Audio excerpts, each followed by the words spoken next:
Oh boy, we'll be starting in a little bit. Just come on in, and remember the good old days of looking up as she looked up.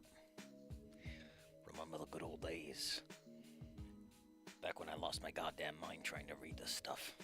Don't worry, I'll still lose my mind in other ways as we get to a promise of a lifetime. I'm not my problems with promise of a lifetime so far is that they seem to. I know it's trying to do ending 3 Fang, but I don't like ending 3.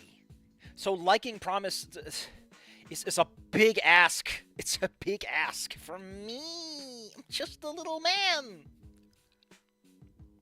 Ugh.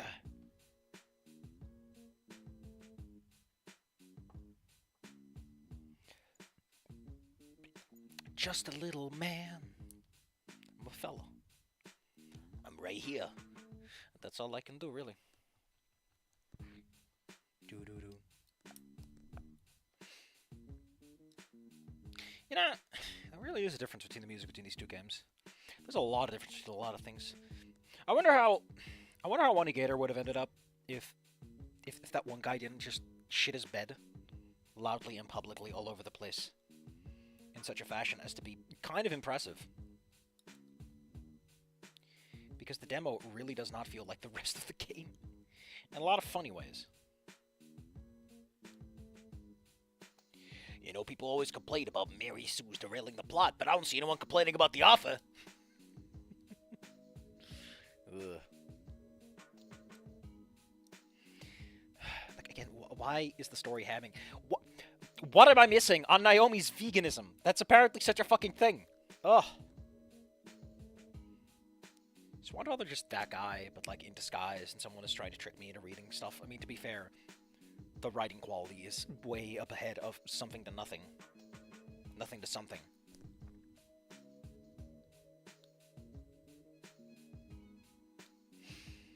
Well, someone left a like and then they left. Which is a hell of a stunt to pull.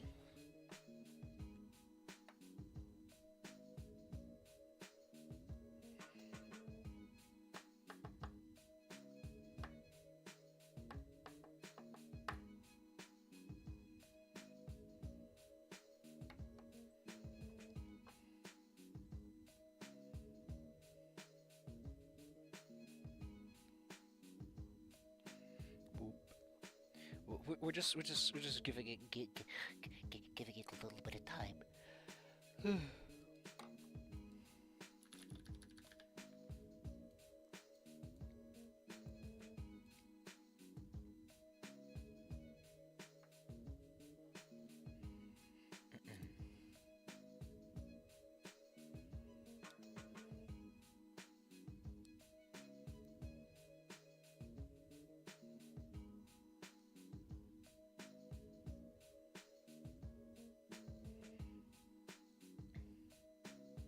What the hell is going on with the world?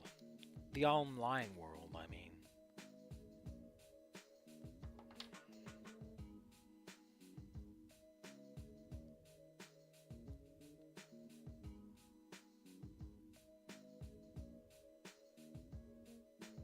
Huh.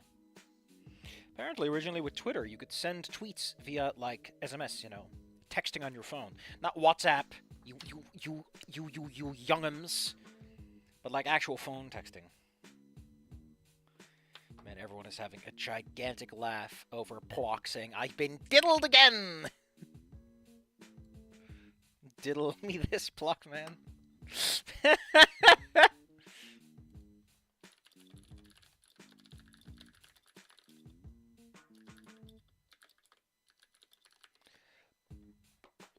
I kind of want to listen to this Plock Boss Music remix. I've been told it's very good.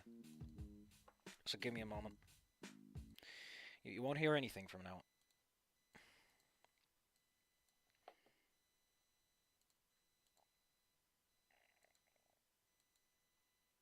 Oh, that's fucking hardcore. That's a hell of a remix. Woof. Woof. All right. Well, I'm gonna go to 4 more minutes because I skipped a few things and I haven't really told anyone what the hell the deal is. So I like to give them a little bit of time.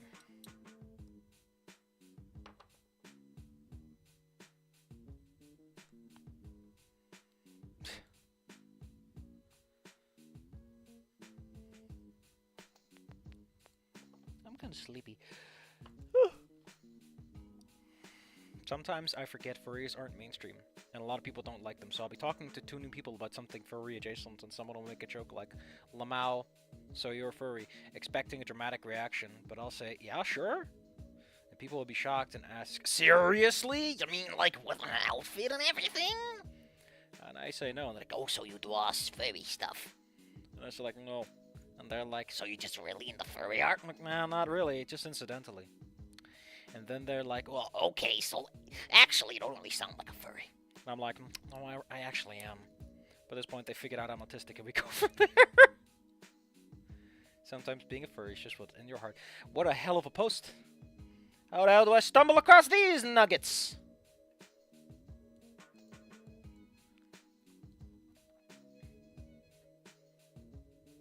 What fucking Godzilla is this, and why does she have booba? The Titanosaurus has a big... Man, today is a day of discoveries, apparently. Chimney cricket.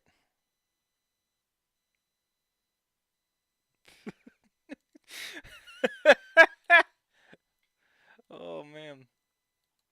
I'm looking forward to the Plock playthrough, because, man... Plock is one of those games that exists in a magical space in between spaces that I cannot comprehend.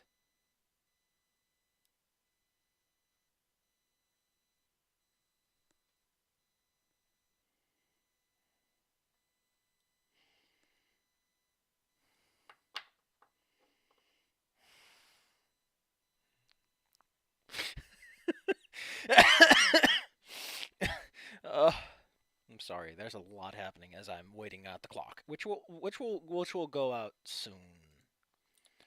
Don't worry about it. Don't be impatient. Let's see. Your log has something to tell you. You can stroke me, varnish me, carve me, or even toss the caber. Well, that's an interesting idea. Well, we're there. We're square, and I'm ready to get going. I shouldn't have gotten my head surgically redone. Now I don't fit in the round hole. If I get plastic surgery in such a way as to change the fundamental shape of my head, and I find the hole that was made for me, will it account for those changes? Will the hole not match me at first, but I have to get those changes later down the line? These are, yeah. There really is the question that we as a society are not ready to answer, but let's get going. So, for those of you who forgot what Inco Noted... Oh, hold on. I need to actually start the recording for serious time, serious mode. Inco Noted, for those who forgot, is ending one Inco, and he gets his banana slam it. I mean, he gets his neck snapped on a thing. Now he can't talk very good. Unlike a lot of stories where that would be a bit and it goes away over time, I think it's in the sequel too. Like, there's a sequel story to Inco Noted. Love is Blind, I think it's called. And, like, no, the author's sticking to it. We're keeping this. This is for keeps, which, admittedly, what a nice refresher. What a nice bit of commitment. So Inco got himself hammered. His parents, they're absent as ever. My son almost died. Well, what a shame. What a shame. And they left. Meanwhile, Randy and, what's his name? Roberto? Damien, that's the name. Are giving him pat-pats to make him feel better. I'm surprised Ferris isn't here. I was kind of got the vibe that Ferris was, connected to the Payne family. But, that is a bit much to ask, even given the context. He was out of it for a while, too. I'm tired, though. I think the second I start streaming, I just automatically lose, like, 40% remaining energy. Just like that. It's like, I know I'm not going to make $50 on the stream. And, like, all the energy leaves my body. And it's like, I'll come back later when we are doing something that makes $50. One of those crisp dollar bills. You grab it by the edges and you go, pop, pop. You stretch it out a little bit, and you're like, that's looking pretty smooth McGroove. Maybe get a little iron, go right over, smooth them out a little bit. Some people I know are complaining about that dungeon game.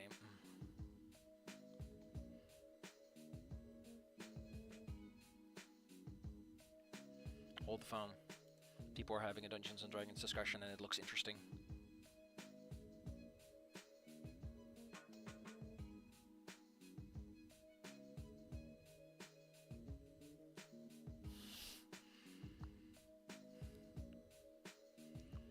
Perfect meal is a verb.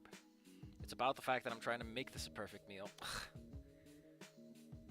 Jesus, why is it that when I start streaming, the best posts come out? You know, let me slap myself silly, and we'll get to the actual gosh dang point. How about that? I've had enough of this. I've had enough of this. You heard me. I had enough of this. Let's just get to meat and potatoes.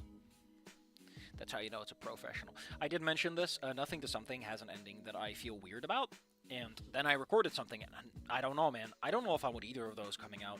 One is a more formalized critical analysis, but by the end of it, I realized that Nothing to Something is either like an amateur who has no fucking intention to ever learn in his entire life and just refuses to acknowledge that maybe he should have stopped and started a new story at some point. Like, the dichotomy of the narrative is ridiculous. But, on the other hand, there's also the ending where I just lose my shit and cry. I'm still convinced that Nothing to Something is a troll and not someone's sincere effort, because Jesus Christ, my hope in humanity will have turned into a tiny little marble you can pick into the hole. I remember, by the way, a time when I don't know why, but we had these tiles at school, like these tiles, like floor tiles, you know, like paving tiles, and they had little holes in them so you could pay marbles. All I can think about is that marbles are man, marbles. Am I right, gamers? Anyway, to their credit, the Dilo duo made great time. Damien practically crashed into the room with an armful of boxes, with Randy following behind, chastising his son for the commotion. You are in a hospital. You should probably be politer than that. Let's crank up the music a little bit so we can all hear it. Damien brought the mother load. Hell yeah. Wow, I'd never even seen the Pans do a game night that didn't involve their game consoles or TV, but they clearly had a secret stash somewhere because they brought a dozen different games for us to try. As Damien laid out the spread of options on the floor for consideration, I couldn't help but smile a little. He still looked ragged, but he was acting like his old self again. Part of that probably was a bit of show to make things feel more normal, but I'd be lying if I said I didn't appreciate it. It's going to have aliens, guns, violence, and a one-liner. Now, you say that, the Senator, but that is technically an idea I've been wanting to implement, but my writing has basically choked on itself and died, and is now just lying in an alley somewhere, forgotten. Because I keep crashing into ideas on how to implement them, and then I feel bad about them, and I'm like, no one will want to actually see this, right? Why would I write it down if I'm not going to put it up somewhere? Because I already got it in my head. And like, Anyway, Damien's being a cool guy. As I mulled over the options before me, Randy passed me some fast food. A burger, a double specifically, and fries and soda. I ravaged the burger immediately, earning a hearty laugh from the father-son duo. "We'll make a proper carnivore out of you yet," Randy exclaimed. "Look like at the next cookout I'll have to plate up properly." I paused for a moment. The next one? I looked at the two, and they were already weighing in the options which came to play as they snacked away at their meals. We were down 3 other members of our group. That would either be Olivia, Sophia, and Vincent, but maybe Liz? Because I imagine that, girlfriend and all, Liz would attend some of them from time to time. If he's talking about his own personal group, I don't think it's that big. Liz and Olivia. But there was a flash of normalcy again. You already mentioned that, buddy. You've already been hammering the normalcy. It was the Payne's experience that I'd grown to love, and I couldn't help but smile. Man, I don't want to be too harsh, but you might want to branch out your ideas a little. I mean, I guess it's trying to lay it on thick, because from Inco's perspective, it's like, man, everything's back to normal. And then his brain skips a beat because it's damaged. It's like, back to normal. Back. King Ramses, the man in gauze. The record is completely broken, but the curse is still there, so please return the slab. Yeah, I think there'll be a next one. So, son, which one grabs your interest? Randy finally turned to me to act as final arbitrator of our evening entertainment. I looked over the options. There were more classical board games, dice and cards and playmats, and the like. One was a big monstrous box that looked like some kind of role-playing game. Role-playing games are very... What do you mean, like some kind of role-playing game? Are you talking about, what is it called again, Frosthaven or Gloomhaven? I guess those are technically role-playing games. Are you talking about, yeah, I guess Kingdom Death is really big, right? Twilight Imperium is probably a pretty big box. I've heard it's a very sizable game at the minimum. Yeah, I guess... Those aren't really role-playing games, because they're still just games first and foremost, with the role-playing component being more mechanically driven than player-driven. Meet the new gym teacher S. Sins Hammond. Sam Sirius Stone, and after Mental Force... You know, I mean, admittedly, that does sound like something Sam would get up to fill the time. You know, he seems like the kind of character that never really got the respect from the creators and avoid situations like that, so I could see it happening. Man, I really should get back to that playthrough of the latest, the one for the Xbox 360. Back when we had a black and a white button. Does anyone remember back when you pushed that for grenades and I think Halo? Oh, man. What a wacky idea that was. You know, thinking about how those buttons work, it made me realize they're very awkward buttons. They were off to the side, they were kind of small. You couldn't really feel them out too well. You kind of had to learn if left or right. I don't know. I'll give the GameCube this much. It legitimately tried to use form factor to make it easier to learn what buttons were what. Downside is that the B button was small and the A button was a little too big for what it wanted to do, so you know what I mean. I still can't tell you if the black is the upper or the lower button. Sorry, buddies. I don't know. Anyway. While they did seem interesting, I don't think we had the time tonight. Also, it felt like those would be better served with a larger group than just the three of us. Just the three of us. I'll look over some of the more reserved options, and one caught my eye. You have Pictionary? I jotted down on my notepad. Sure do. Figures an artist. He's a photographer. Means he has a photographic memory in his memory card. Boys were never really into drawing all that. Oh, no, this is a different game. I'm thinking of a different game. I'm thinking of one of the... Whatever. The elder Bane answered. This elicited a small but playful groan from Damien. I'm thinking of charades. Charades is taking a Pictionary and slapping it, I think. What is that game, though? We have, like, a big searching... Like, you gotta find the thing. Just like all those mobile games which for some reason have a hidden item thing going on. Apparently, it's a real smash hit with the girls and the women. Which is understandable. It's kind of fun to do, actually, looking for things. Everyone wants to find that good old Mr. Waldo and get their money back. Well, I suck too. Even playing field? Damien's eyes lit up as if it was an agreeable notion. A weird way to phrase that. Like I said, I start recording, I'll lose all my energy. Pushing the start button is a hell of a chore. Hey, you'll be getting a lot of practice with pen paper now, huh? He said. Immediately as the words left his mouth, his hand snapped his snout shut, eyes wide. Randy. Oh wait, Damien. Randy hissed. I garbled, waving my hands, trying to diffuse the faux pas. It's just a little rude. It's like a little scooch. It's just a little scooch. It's not so bad. Hold on. There's something I just realized that needs to be taken care of. There you go. There we go.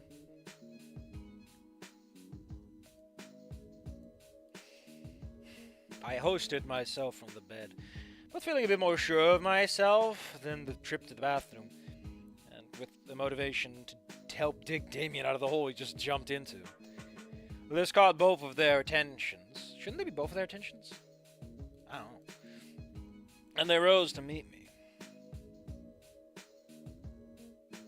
Yeah, it should be... Because it's...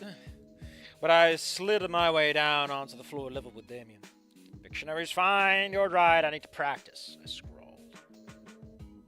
Remember to use Dungeon Scroll to make your Dungeons and Dragons dungeons. You'll never fucking use them because who plays dungeons anymore? Dungeons aren't for roleplay, they're for roleplay, or flutters my lashes. And rakes in the cold hard cash. That's why my system involves only dice for fun. You roll the dice when you're feeling a little sick of your game master, and that's about it. Randy accepted the message, but still held his disappointed father expression while looking at Damien. Damien, for his part, sheepishly scratched the back of his head with that same smile he always had. I want to say something. We don't get all that much of Damien with his dad, do we? Stared at him for a moment. I remember my second day at St. Hammond's. I ate with Damien and Olivia and found out, without a shred of malice in him, that he spread rumors about my date with the dodgeball. I guess there were multiple. And again, when it turned out he had let slip Olivia's old nickname. The Dilo boy in front of me had a perpetual habit of well-meaning foot-to-mouth syndrome that's almost rivaled mine. Then again, surprising everyone in the room, most of all myself, a giggle bubbled up from within me. Before I knew it, it transformed into a belly laugh. I like how, from their perspective, you're just laughing out of nowhere. Even after all that happened, Damien was still, undeniably, categorically Damien. And I couldn't help but laugh. The dino pair across me were clearly pleased that I wasn't angry, but quite confused at the sudden outburst. And as the laughter died down, I wiped my eyes. I grabbed my notepad. I'm glad you're you, Damien. I showed the note with a smile. He was clearly taken aback by the note, though Randy read it and found himself a little more at ease. With a habit of awkwardness over, we settled on playing some Pictionary. I need to look up what Pictionary is, because I just listen. Okay. I'm a very old man. I'm a little grumpy, and I woke up.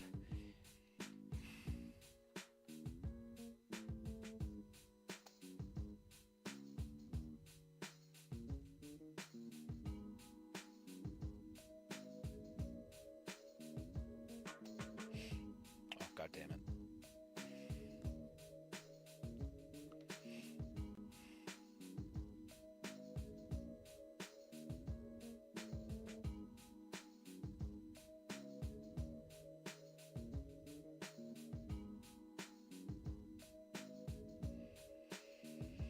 Dang.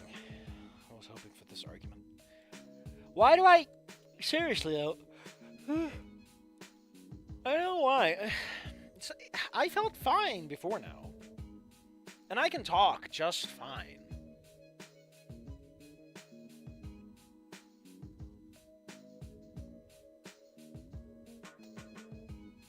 Trying to do a tarot reading, but the guy across the table is running mono blue and keeps countering my major arcana. 9 of plowshares. Well, I know someone who needs to see that one. I do. Swords of Plowshares is a white card, not a blue. And the 9 of Swords is in a major arcana card, so this is... Oh, men will see an MTG reference and say, is anyone correct in this? And not wait for an answer. Hot dog, if that isn't just the truth.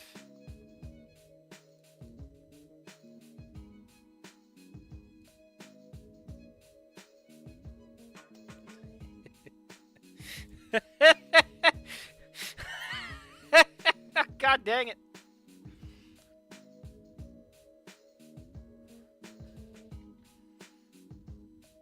Oh, someone couldn't remember the word ferret. Hell yeah, I love Oiterdinkt. For those who don't know, Oiterdinkt is a ferret who sticks his head in the water, and it's Oiterdinkt.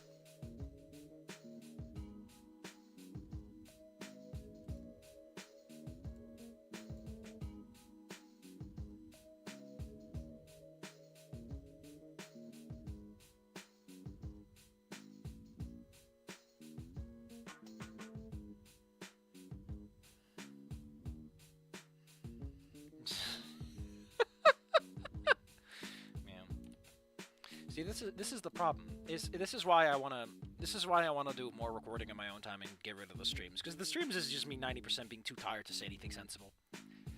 And in true familial fashion, the pair playfully ribbed at me at how truly awful my drawing skills were. Looking at the sketches before me, I couldn't help but completely agree. Even though it was only a few minutes after completing the sketch, I would look back and already begin getting hazy on what I was supposed to have drawn on the paper. It's a wonder Olivia put up with my attempts at teaching me to paint at all. That thought sparked another pang in me. No, it's a wonder Olivia put up with me at all. After a moment, I realized the two were staring at me, and I felt that I had grown quite a frown on my face. Man, I was outside today, and it was cold, and it was wet, and I was just freezing all over. Olivia can have the cannon. I mean, it's perfect for the wheelchair, you know. She can kick her legs up and, like, mount it between the wheels, you know, low center of gravity. She can just activate it by kicking it with her heel. She doesn't need her legs for that. Actually, no. She would lift her thighs up, if she could, given the angle. Then her leg would just, it doesn't work. We're gonna have to brainstorm some ideas. You good, You good, man? I tried to shake my head, but the neck brace made it a gentle wobble at best. Couldn't wait for this to be removed. I waved my hand at them and scrawled a note. My hand started to cramp from the workout they're receiving today. Man, Inco, do you actually do any homework? It's nothing. It's just thinking. They shot each other a look, then Randy checked his watch. It's probably it's probably getting on for us to leave anyways. They'll be kicking us out soon regardless. We all stood, though I had a wobblier time than them. Randy helped me hoist myself back into bed. Damien finished cleaning up the board games and stuck them under the chair next to the bed, clearly planning on picking them back up where we left off last time. I like that idea. As Damien turned to say something, a yawn overtook him. Hell yeah, Damien, welcome to the Yawn Club. Yawn Zone. I was honestly impressed by its intensity. I think he unhinged his jaw and made almost 180-degree span with his mouth. Unfortunately, this also set off a yawn above myself and Randy as well. It's infectious. My poor jaw control not stopping my yawn. Yeah, I mean, I think the real problem is that you got a neck brace. Those get in the way of that. Right? A little bit. At least as wide as you might want a yawn to be. Sorry, I guess it's contagious. That it is. It's been a long day for all of us. Come on, son. Let's head home for now. Randy said, patting Damien on the shoulder before I turned to me and continued. I'll be back tomorrow for whenever that specialist gets here. I nodded my reply, but Damien took a step towards the bed. He pulled free from his dad. Dang. Well, one sec, Pops. He closed in, ominous in his expression as he raised his frill to block my view from his dad. It was a secret meeting.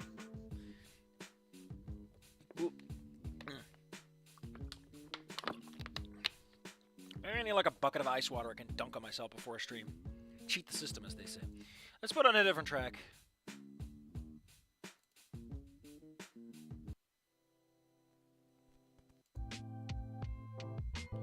Chill thinking theme.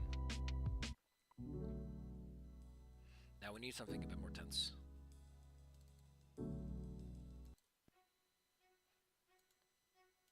That's way too tense.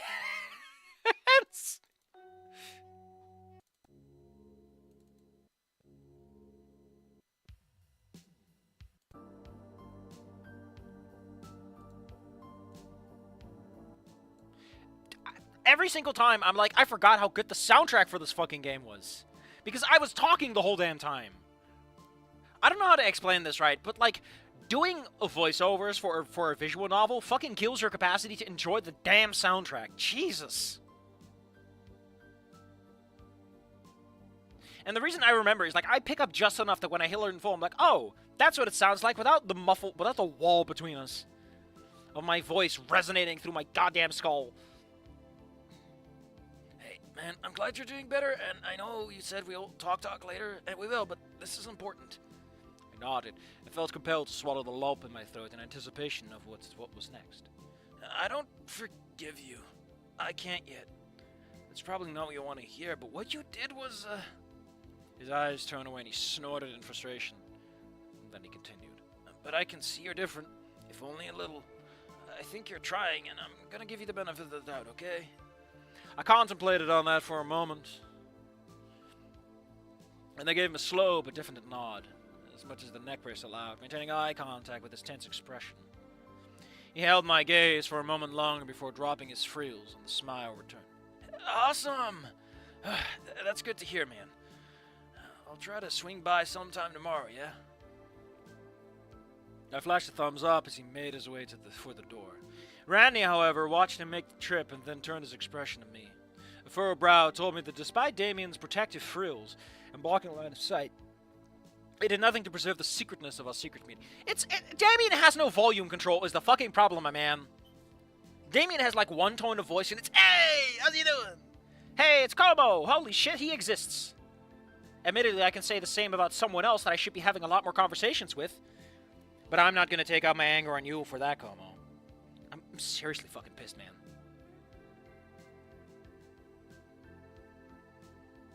Oh, man. Yeah, I imagine your work probably ain't that great. I'm fine. I'm just tired. I got rained on and froze half of my face today. That was great. It was rainy and windy and, like, for some reason, the walk we did was not anywhere sheltered or with trees to break the winds. It was just like whoosh, a lot of rain. Whoosh. Great.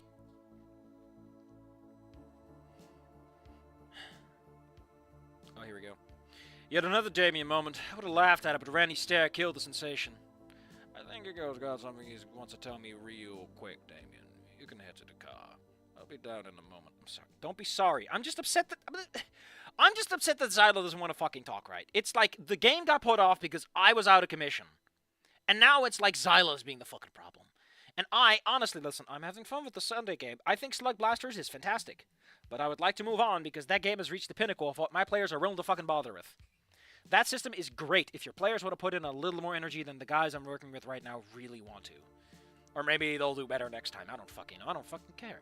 I got a lot of games in the backlog. I got the Magical Kingdom of Yeld. I got Mutants in the Now.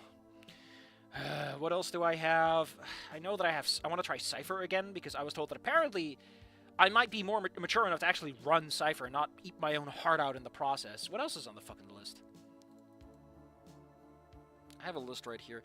I want to do Traveler or Mindjammer. I've really been in a Mindjammer mood to the point that it's infected my writing in a good way. I guess there's Earth Dawn. I'm okay with learning, yeah, this is a bunch of stuff on the list. I think there's some new ones that I haven't added since. Let's see if I can find them. Quest game. I've been told that Quest is something else. Oh yeah, I picked up some Gamma World PDFs. There's Eureka Dungeon Bitches. It's apparently a hell of a time. I don't know if I have anyone that I could play that with, though. Because that game is like, let me stab you in the heart 15 times. The story, everyone! You know, the Looney Tunes.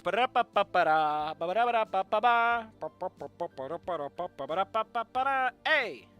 It also, unlike a lot of Power by the Apocalypse games, has the fucking guts to keep the sex moves. Hell yeah! Not that sex moves are about describing erotic roleplay. They are about the fact that having sex with someone that, you know, means something and carries a certain emotional weight and je ne sais quoi.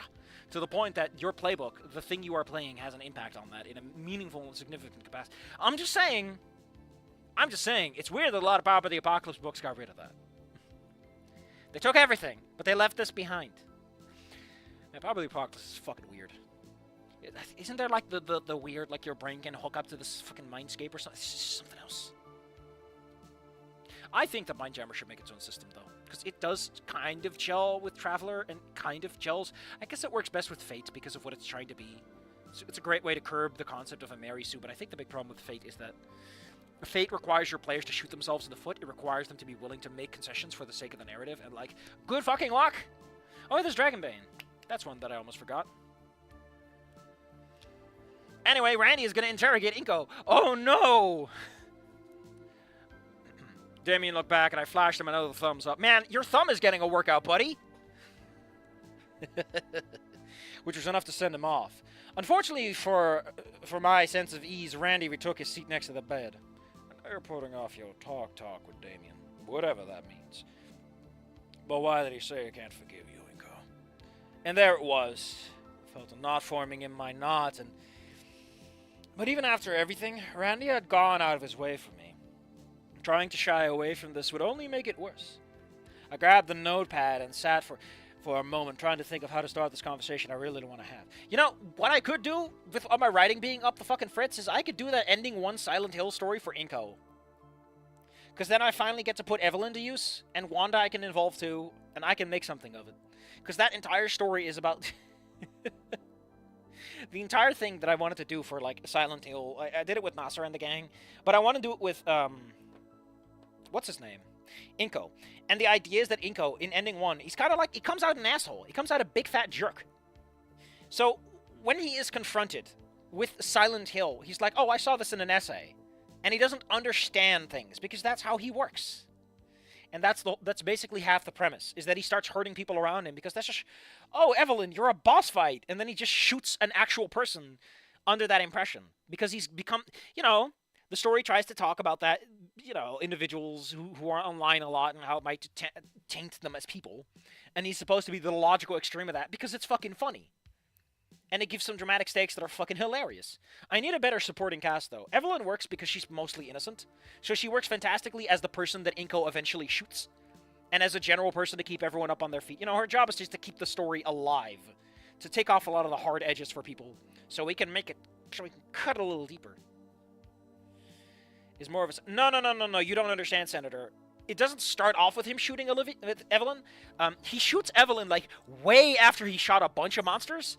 And is like, oh, my ending is right around the corner. I'll bring Olivia back to life. And Evelyn is more just like, listen, Inco, you don't like where you're going, okay? I know what happens to people who go down this road, and it's not good. Because part of the narrative for Evelyn is that she and Silent Hill are kind of on the same page. But Silent Hill is just abusing her, because she's a fantastic way to get people to fuck up more. Just have this person on the inside who's not inside.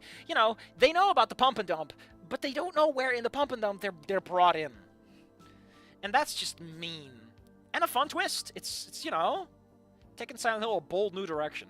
It does assign some intentionality to whatever forces seem to make Silent Hill what it is, but fuck it, man. Silent Hill has gone between it's a world-ending apocalypse with Harry fucking Mason, and also, no, it's actually about the mind, and I'm in a psychiatrist's office now, I guess. I like Shattered Memories, though. There's something about Shattered Memories. The vibes just fucking gel with me. Ooh. I don't know why, I just really like Shattered Memories vibes. The gameplay is ass, but, like, the game itself is, the narrative, the aesthetics, has a certain je ne sais quoi I can't put my finger on. Just the idea that you're playing this fucking figment of someone's imagination. Oh. How could you... This town is full of monsters. How can you sit there eating dino nuggies? God damn it.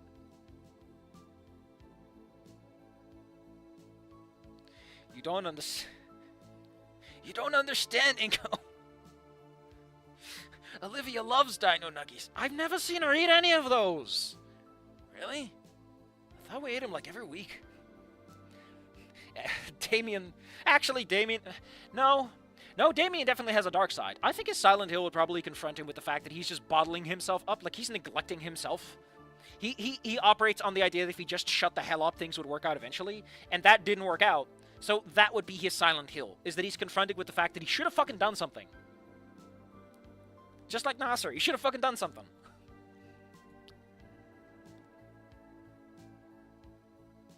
I think it's funny that you can draw so many parallels between Snoot Game and Wanting. And just how different everything else, the vibes are. Anyway, we're reading a story, aren't we? And there it was. I felt the knot forming in my gut, but even after everything, Randy had gone out of his way for me. Trying to shy away from this would only make it worse. I grabbed the notepad and sat for a moment, trying to think of how to start the conversation I really don't want to have. Another option for me is to continue, what is it called? What the hell was the name of the, I don't even know what it's fucking called anymore. It should be somewhere around here. Olivia in a Land of Metal Snow in the King in Blue. AKA, Olivia, Wani Gator slams directly into everything Nier is. I still like the core conceit of Nier and the application of the setting on a broader scope. But man, that story is not getting finished. Now is it? I mean, why though? I don't know. I think I just got really insecure about things. And maybe it's because I don't want to ever publish anything with Evelyn. And since she's like in the next chapter or whatever, I like it or not, because she is introduced there and she's kind of important for the greater plot. Good job, Safi. You did it yourself. Several false starts scratched our beginnings. Randy waited patiently, but Randy was patient, but bleh. Randy was patiently but sternly waiting through all of it. You should include another comment there, buddy. Eventually, I settled on a starting point that we all agreed on. I heard Olivia. Oh, he scratched out because he's writing on a notepad. I forgot. That's neat. That's good. My favorite part of Shadows now. Everything changes the game. Even though they're not opposed to too long. Yeah. The implementation isn't great, but the idea of the game is just great, you know? It's just... No, I'm not going to make that comparison, because it doesn't fucking deserve it. He read the message and returned his gaze to me. You, hurt her. Did you try and talk to her at all since you got your phone back? A long, slow sigh escaped my lips. No. Look, son, I know things are intense right now, but the only person who Olivia ever opened up to like that was you. Sure, obviously things didn't go well at the formal, but I think she'd like to hear from you, at least to know that you're okay. His voice carried a subtle hint of concern, though I couldn't quite place if that was for Olivia or for me. Certainly didn't deserve it if it was. I put the pen to paper again, but like before, it was slow going. I was beginning to notice that the one benefit of this condition was that it really truly forced me to consider what I was going to say before I said it. I had many moments where I tried to open my mouth when I shouldn't have. Put my 2 cents when I shouldn't have. Tried to be clever when I shouldn't have. Which is funny because indeed one of the options that I very vividly remember is that he just doesn't say anything and he just pushes her out of the bullying situation. That's the first one that comes to mind. So yeah. Now, I had to consider. Which comes up in the squeakquel. I had to consider what I had to say. A safety reel for my stupid mouth and stupid brain. I thought back to the various times my help only made things worse. And there were many times. So many. Times... Oh, wait. There were many times. So many times in the last months. The formal was a practical non-stop stream of it. But there were other moments that hurt just as much. Like when I tried to be so brave and so smart. Save my fair gator maiden from the bullies and make myself look like a total ass. No, the part where you look like a total ass is when you were like, this is bullying! I mean, I know that he says this is textbook bullying, but the statement stands. To his credit, Randy continued to give me the time I needed to work out what to write. I was thankful for him. Though I felt a bit of regret knowing that Damien was probably standing out in the parking lot wondering what the hell was taking so long. Eventually, I settled on what to say next. I'm scared. Scared of what? Olivia? I was having less lines to scratch out as what I wanted to say started to become more concrete in my mind. I had always folded to the slightest bit of pressure, the slightest bit of resistance. I've been totally spineless until my injury, and I know where that landed me. I was terrified, because I don't think Damien told Randy anything about what happened at the winter formal. I was scared that coming clean would completely upend my life that had been cast to me ever since I woke up. But if I was going to make things better, I couldn't keep it a secret. If this was the final blow for the fragile support I'd built up today, then it was never meant to be. Not that I ever deserved it in the first place. It was a sickly sensation to resolve. Or just relenting to what reality was now. I faced the gallows and Randy Payne, patriarch of his household. I faced the gallows and Randy Payne, patriarch of his household, will be my judge and jury. I don't know what it is, by the way. I don't know how to put this, but like, is it just me, or does it feel like a lot of these fucking stories refer to the parents as patriarchs and matriarchs? Is that just an American thing I don't know about? Because that's so fucking awkward. Also, I really don't like how Promise of a Lifetime describes Samantha. I think a lot of people don't get Samantha all too right. Like, Samantha seems to be intelligent enough that when Fang does the E3 turnaround, she'd be like, what the fuck is going on? Stop. Slow down, buddy. What the hell? Holy shit, that's a mountain of blahage. Damn.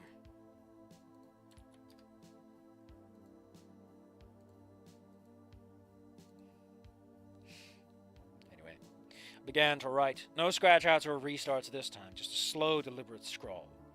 I'm scared to talk to Olivia again. Like, if I even mention her, this time she would break forever. I don't know. I know that at times, in like specific contexts, the man and the woman of the house are referred to as matriarch and patriarch. As in, as a sort of superfluous, funny title of like, oh look, they are the they're the man of the house, the woman of the house. But the way they're used here implies that the term is more casual, and I'm like, this is not how modern people talk at all. It feels weirdly old-fashioned. It doesn't feel old-fashioned, because even back in the day, that's not how you refer to these people. This is like some modern retroism. It's like trying to make the 50s bigger than it was. I guess? I don't know. I don't know how to explain it. It just feels super weird to me. Because, the man of the house. Just call him the man of the house. He's not the fucking patriarch of the Pain Clan. He's not gonna rip off his jacket, reveal a sick-ass tattoo, and beat the shit out of Kiryu. And then get his ass kicked, because you don't fucking fight Kiryu. Oh, at least if Kiryu gives a shit. If Kiryu is like, I'm just playing slot car derby, he doesn't get to unlock his full potential, I guess. Although he does really get... He's such a fucking weird character, all things considered. I'm gonna learn how to suplex a car. Randy read the words and looked at me, and looked over his shoulder. Almost as if he expected Damien to be there. I'm pretty sure your son's better than that. He mauled on that for a moment and then looked back at me. What happened at the formal, Inco? Tell me the truth. Now, son. His voice was low, but even. If you want to go back to Victorian... Yeah, master of the house! Like, the problem I have with it is that it's such a Latin term to use, and I don't like it for that.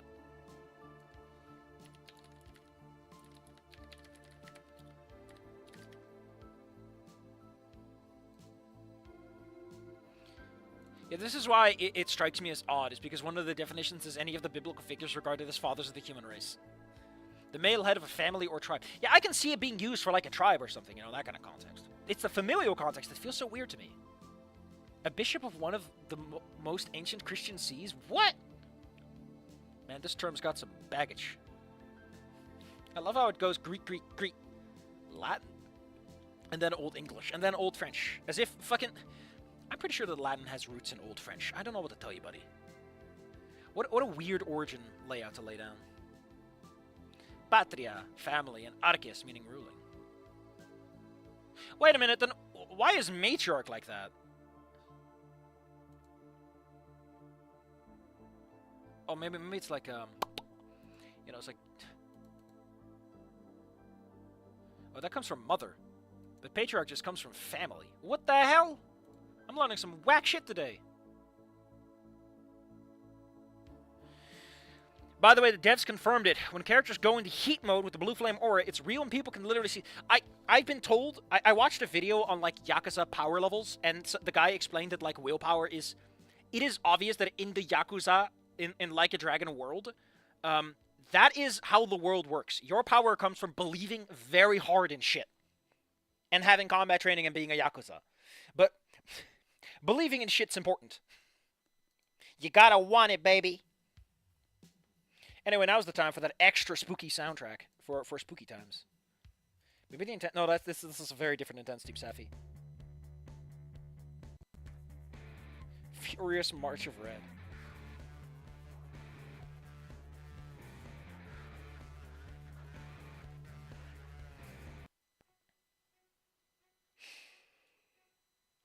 What did Damien tell you? I inquired. Almost nothing. He said that you did something bad and hurt Olivia. And when you went to chase after her, he stopped and you two fought.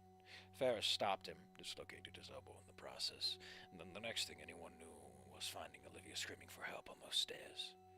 Damien, he thought you died. Those last words were choked out. And this man had legitimately cared that his son almost thought I was dead in some terrible accident. God, I wish it was that simple.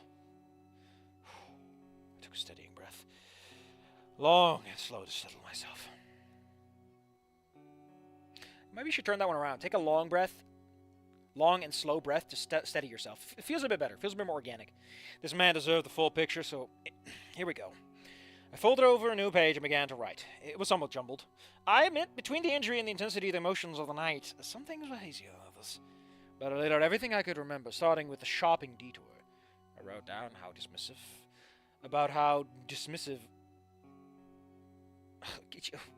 Sorry, this is phrasing that works way better when you're reading it over trying to say it out loud. I wrote down about how dismissive I realized I was at Olivia's choice in dress. Still an awkward sentence, though. How I tried to placate her with expensive purchases. I think you were just pushing things onto her to buy. And it's not placation, it's more like buying, you know. How things shook down at the formal where I pressured her about the eulogy. I was buddy-buddy with her school bully. I took Ben's side of things. How I danced with her bully instead of her. How I had taken those pictures in a moment of weakness, never considering the emotions she was fighting were real. I continued to write. My pace picked up, my lettering becoming worse, both from the steadily boiling self-hatred and the cramping of my hand. I wrote how Damien had confronted me more than once about Olivia, and how the final time after that picture when he destroyed my camera and claimed me a black... If Ferris hadn't stopped him, he would have continued to beat me. Would he? I always got the impression that he was gonna, like, rough you up just a little bit. Like, the black eye was, like, the first one, and then maybe another, and then he's like, oh, okay, this isn't going anywhere, is it? I don't see Damien as the kind of guy to really go all whole hog, you know? But I guess Inco would take that impression, because he's a big fucking wuss. He wouldn't know the difference. How Ferris dislocating his son's elbow gave me a window to... No, say a chance to scurry away like the bug that I was to find Olivia, finding her at the top of those stairs. My horribly insensitive attempts at talking to her, telling her that every awful thing she's ever said to her, telling her that every awful thing anyone's ever said to her was true. Wouldn't that be word? I don't even know, man. This is like weird English. Telling her that every awful thing anyone's ever said to her was true, but I would forgive her. My attempt at forcing a hug almost got her killed. How would you know that? You were the one that fell down and broke your fucking neck, buddy. Olivia was screaming. She was awake and fine. Don't peer into the other timeline there, buddy. That's illegal. We already know what happened. We don't need your commentary. Get back in the plot. Slap. How long? Okay, we're almost there. We can almost cut the video recording. I finished out the recap of my life story of that night by writing out the only good thing that I did was sacrificing myself for her. My needing to be contemplative of what I wrote saved me from jotting down that I felt like I should have just died from it. How much simpler it would have made things. I stole periodic glances from Randy, whose expression was clouding. Is that the right whose? I don't even know. I think whose is who is. If it's possessive, it's whose. I don't know. It's one of those weird words that English just invented for itself because it's feeling fucking funny about it. The longer my writing went, you could tell a storm was coming, but he was powerless to divert the course of it now. I finished my scrawl, several pages, and became almost illegible by the end. I managed to massage my aching hand and read back through. I didn't want to miss anything important. Everything would be laid out, and it would be up to him to decide my fate. Yeah, he's at the gallows. He's got that lever in his hand. He's giving it a little squeezy squeeze.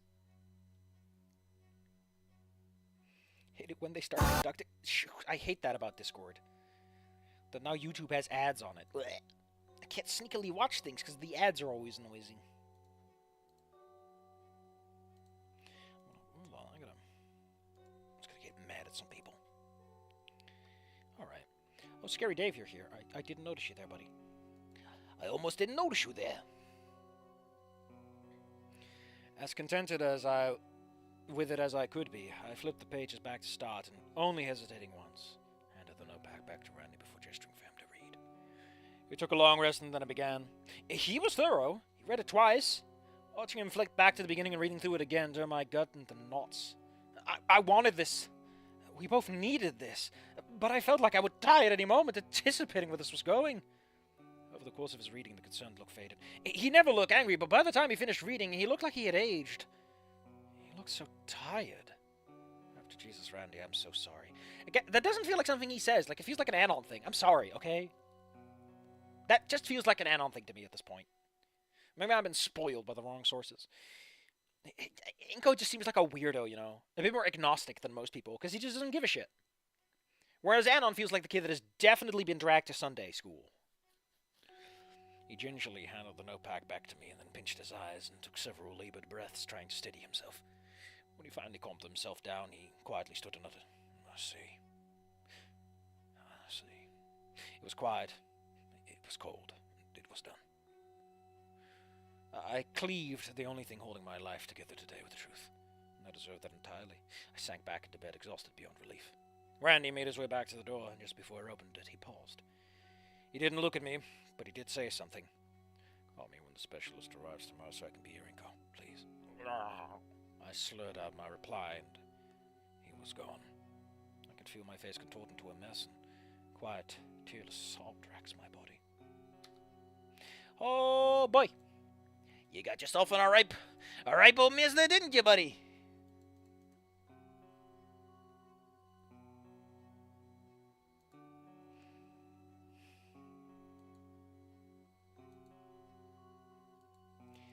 Man, I'm tired. We gotta keep going, buddies. Do we, though? Yeah, let's go for it. I don't know when I'd fallen asleep, but I easily felt that what sleep I got did me little favor. My waking was fairly quick, bright and early in the morning, but I did nothing for the next hour at least. I just lay there, staring at the ceiling. The nurse did routine checks, helped me use the restroom again. Though, other than being emotionally hollowed out, my body at least had enough strength to make the journey this time. I wordlessly laid back in the bed, staring into space as the nurse departed. I was alone with my thoughts again. He was still going to act as my guardian, while my parents were, wherever they were. Raptor Jesus knows that I didn't deserve it in the least, but if Randy and the Pains are anything, it's kind of a fault.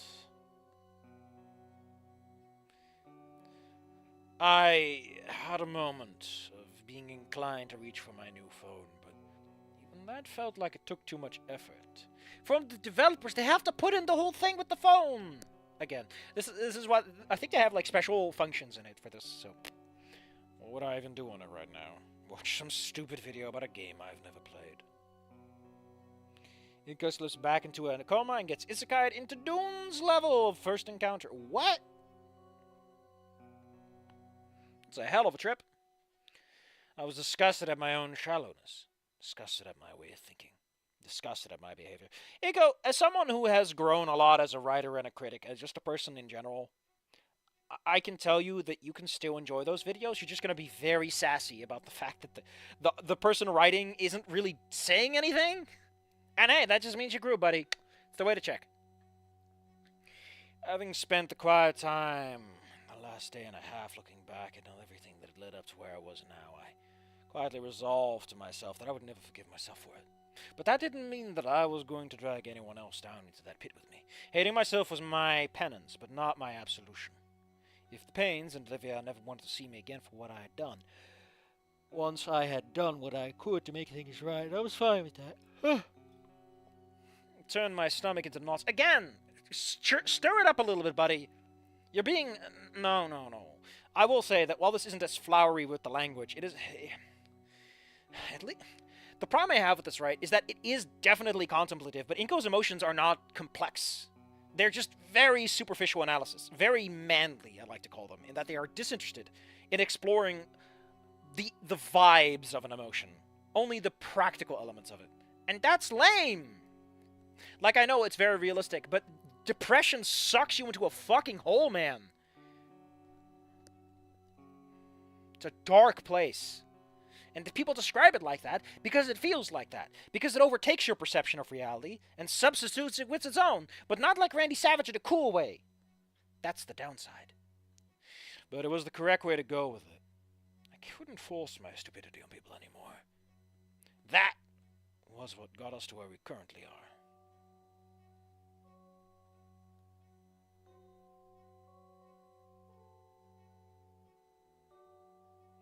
I live with it. That guy I forgot the name of in the Telltale Walking.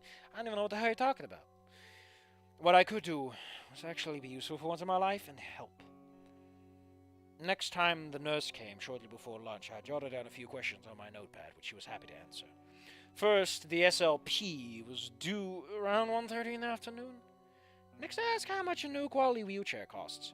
She tried to assure me that my injuries didn't necessitate it before I corrected the notion by explaining that I'd accidentally damaged a friend's wanted to help replace it. She gave me a smile of surprising warmth at my apparent kindness. I'm sure she'd carry a much worse expression if she knew the context, but there was no point in burdening her with the truth. I will say that this nurse character, I don't know, man. You're using her a lot to not give her a little bit of a little extra, you know. You gave the doctor a fucking name. Lastly, I asked when the neck brace was come off. She said she wasn't sure. She would see to it that Dr. Nick had told me later. I gave my thanks and she was on her way again. And didn't want to waste her time too much on me. She was certainly busy. Didn't want to owe it. I opened my contacts on my new phone and tapped the contact. Blech! Don't double up on that! For the Payne's household number. Why is my brain upset about this? That's perfectly normal. Although I would have gone with home number or something like that. But that might just be because I don't speak English natively. And there's those little niggly bits that always get you. The phone rang a few times before... Also, who the fuck has a landline these days? Who has a landline anymore? Is that an American thing? Because around here, people don't do landlines no more. I think my dad has one only because it came with like because he just has one of those old fucking phone things going on. My mom doesn't have one. My brother doesn't have one. I think it's an American thing, though. Logistics are different. The phone rang a few times before it was picked up. I'd expected Randy, but I got Mrs. Payne instead. I like how you're not on a first-name basis with Sophia, even though she's nicer. Hello, Sophia speaking. Oh, right, I'm an idiot. I just realized my mistake of calling someone when not being able to speak properly. God, I'm stupid. I got over something that I hope vaguely sounded like sorry and ended the call. I flipped over to Damien's contacts and tested out the message to him, telling him to pass along that the special will be at 1:30 and if he could tell his dad. The message was sent, marked as read, and a few times the dots of typing showed up before clearing his reply and settling on OK. That was probably the least I'd ever gotten out of Damien in text. No doubt he heard that Randy now knows everything, and that put the mood in the Payne's. Yeah, they were already in a really bad spot. Oh boy. I don't think Inco considered the potential fallout of explaining what actually happened there. Especially if anyone is confronting Olivia with it. Because Damien was already in his goth phase. And they already were like, we might have to kick out Olivia. To some extent, you know, a bad person could take this out on Olivia instead. Because, you know, she got out fine. Okay. But still, the curt reply kind of hurt when I reflected on how things were ever so slightly better than last night before they left. Yeah, man, you did it yourself. You could have asked for time and he would have given it to you. I could turn on the TV or keep browsing on my phone, but neither held any appeal to me. I let my phone plop into my lap, and I just stared at an indeterminate point in space, letting my mind drift. Buddy, you're gonna get cabin fever. Tries to whisper in the Payne chat, but forgot he was server muted! Poor guy. Lunch came and went. I didn't have any appetite, but I did force down some small nibbles and drank my fluids. He got himself that aquafreya or something. Last thing I would need is for them to think I was starving myself. True to his word, Randy arrived at about 1 p.m., ahead of when the specialist would arrive. That he was here in the middle of the day, in the middle of the week, once again meant that he called into work to take care of his son. I was too tired to even feel guilt over that misapplication of effort. He only said a short greeting, then took up his seat by the end of the bed and got back to his book that he'd left her overnight. I couldn't tell what was going on through his mind, but if he actually despised me, I don't think he would be here. I also didn't have the courage to break the silence. My efforts last night were certainly straining things already. And he certainly told Mrs. Payne about it as well. But he still showed there was a small, infinitesimal chance that they wouldn't cut me off when their guardianship duties were done. It was the best I could hope for right now. Man, I love how dark his thoughts are. I would love it if it's like, nah, man, what the fuck are you on? Is, you know, that's depression. Proper depression. Don't trust the person with depression, ever. Their brains are fucked up and lying to get those depression points, those DPs, so they could level up. The specialist ended up being about 10 minutes late, but I didn't fault him. Someone with that skill set would probably be in demand in various places, and they traveled here to meet me in the first place.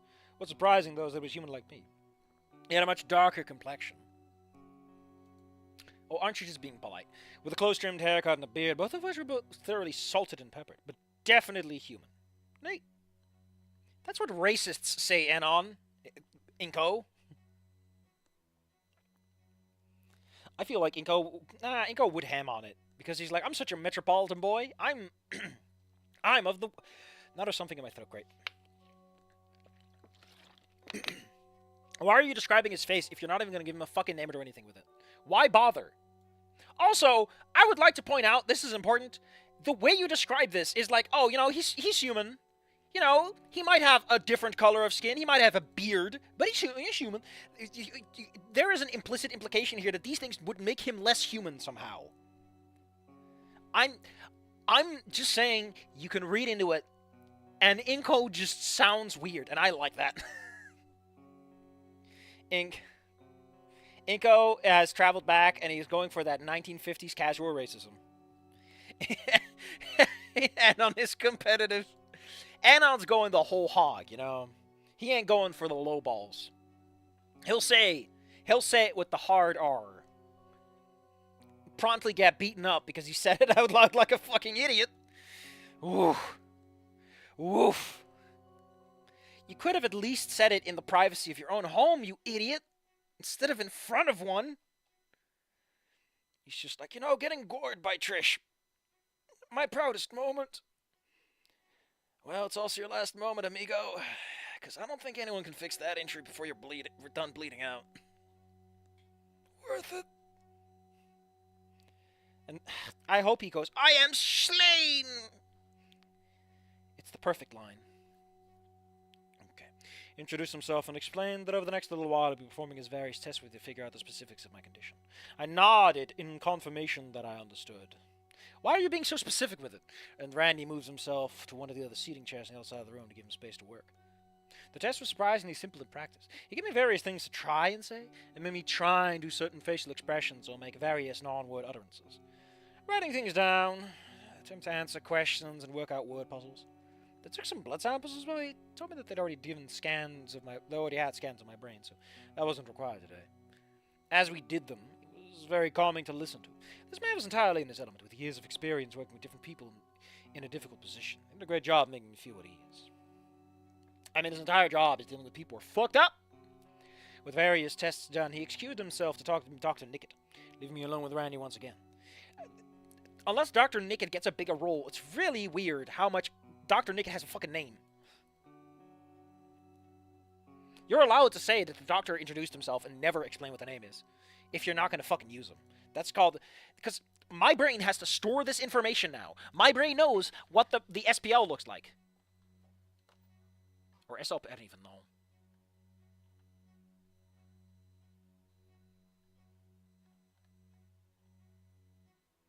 Yeah, SLP.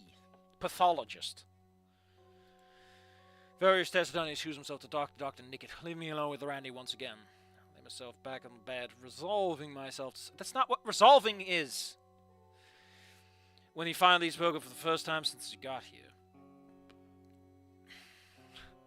Okay, Inco, for the next exercise, try doing the Dwayne Johnson eyebrow raise. Yeah, you have to do it with the dramatic emphasis, or I won't count it. How are you feeling today, son? You sounded beyond tired, but not angry. Again, you can just say, but not angry. I don't know why it's... This is what I call weirdly specific. There's stage directions which are like instructions that don't fucking add anything to the scene. Just get rid of them. Your editor will tell you to cut them because they're not adding... you'd be surprised how little you need to get a scene across. But this is like... This can be made more conversational. Would Inco be conversational, though? That's the real question. I need to replay those games, and I'm just not. Not that I could pick up... Not that I could pick up on, anyways. That's when a realization hit me like a truck. It was a simple gesture, but it tightened my throat. He nodded and opened his mouth as if he wanted to say something else, but let it drop for now. A short while later, my two doctors returned, and the conclusion ended up being with Dr. Nickett as expected. I could fully understand and work with my language, but due to partial paralysis of facial muscles and jaw, control of my mouth was too indelicate for articulation. Indelicate. Love that one. I'm going to keep that one. Put it in my little word book. The results have been pretty obvious since Dr. Nickett said them yesterday, so this was just a professional confirmation of the truth at this point. The news watched over me, but nothing really changed. The SLP... He's a pathologist. That is implied to be a specialist, buddy. You can just say the SLP. Did note that there are treatment... Although, admittedly, people say ATM machines, so whatever. There are treatment routines and exercise that can help show some level of articulation needed for speech, but he wanted to inform me that I would never be able to speak quite like I had before. I simply nodded. Dr. Nickett informed me that they would be working out the specifics of said treatment plan, and he would be back later to inform me of what my next steps were. Everything needing to be said had been said. They thanked Randy for being there and excused themselves. He didn't do anything. Randy quietly walked over to the chair by my bed and laid a gentle hand on my shoulder. Although I guess, he's there for the moral support. It can be scary meeting someone new. Talking to another doctor. We'll make it through this. You'll be okay, Inco. I didn't cry at his kind words, but I did come close. I grabbed my notepad and sketched down the question that had been eating at me since last night. Why are you being so nice to me? Why are you being so nice to me? He shook his head like it was a silly question. I already told you, son. You made your mistakes. You being honest with me about the specifics of them last night hurt. Absolutely. But you being honest with me shows that you're really taking those mistakes seriously. They cannot just sweeping them under the rug. I nodded. I really was trying to be honest with them. Yeah. Thank you. Sorry, I'm a little snippy because listen, I think I really like the Attack on Titan games. They're hilariously Muso, just turn your brain off and have a good time, fun, They're nice and simple and satisfying. They got a lot of juice. The oil is hot dog shit. Don't play it with a controller. You cannot aim that fucking cursor for shit. But with mouse and keyboard, blades are better. With controller, firearms are better. It's weird. Anyway, apparently you're not supposed to get those until way later in the plot, which just cracks me up when games fuck shit up like that. It's great. Oh, it makes me want to flex and go, ooh. Oh, that's just fucking great. The game in general is kind of weird in how it handles the fucking timeline. It's just great. On some level, I love it. It's the perfect kind of thing. But the point is, it has that anime thing where it spells shit out and characters are like, wait, X is Y? Well, first it's like a character goes, X and Y are close together. X could be Y. I think X is Y. And then another character's like, wait, X is Y? And then another person goes, could X be Y? And then he's like, yes, X is Y. And it's like, my God, you are not a Turkish soap opera. You don't have to repeat the same fucking statement 5 times. Maybe it's just a Japanese thing, but that stuff makes me so wiggly.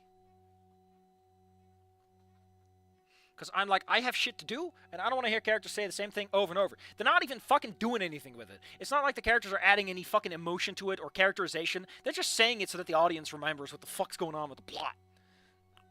Anyway. On my ride home yesterday, I talked to Damien. He didn't know about some of those things, but knew the bulk of them. He agreed with your telling for the parts he didn't know. I can tell you feel bad about leaving off some of the specifics, but I think it was just trying to protect you. Before I could think, I snorted derisively. Randy's brow furrowed, and I realized what I had done could be interpreted in a number of ways, so I wrote down an explanation. I didn't deserve that protection. You may feel that way, but he's a kind boy at heart. He lost himself in what was going on, same as me and you.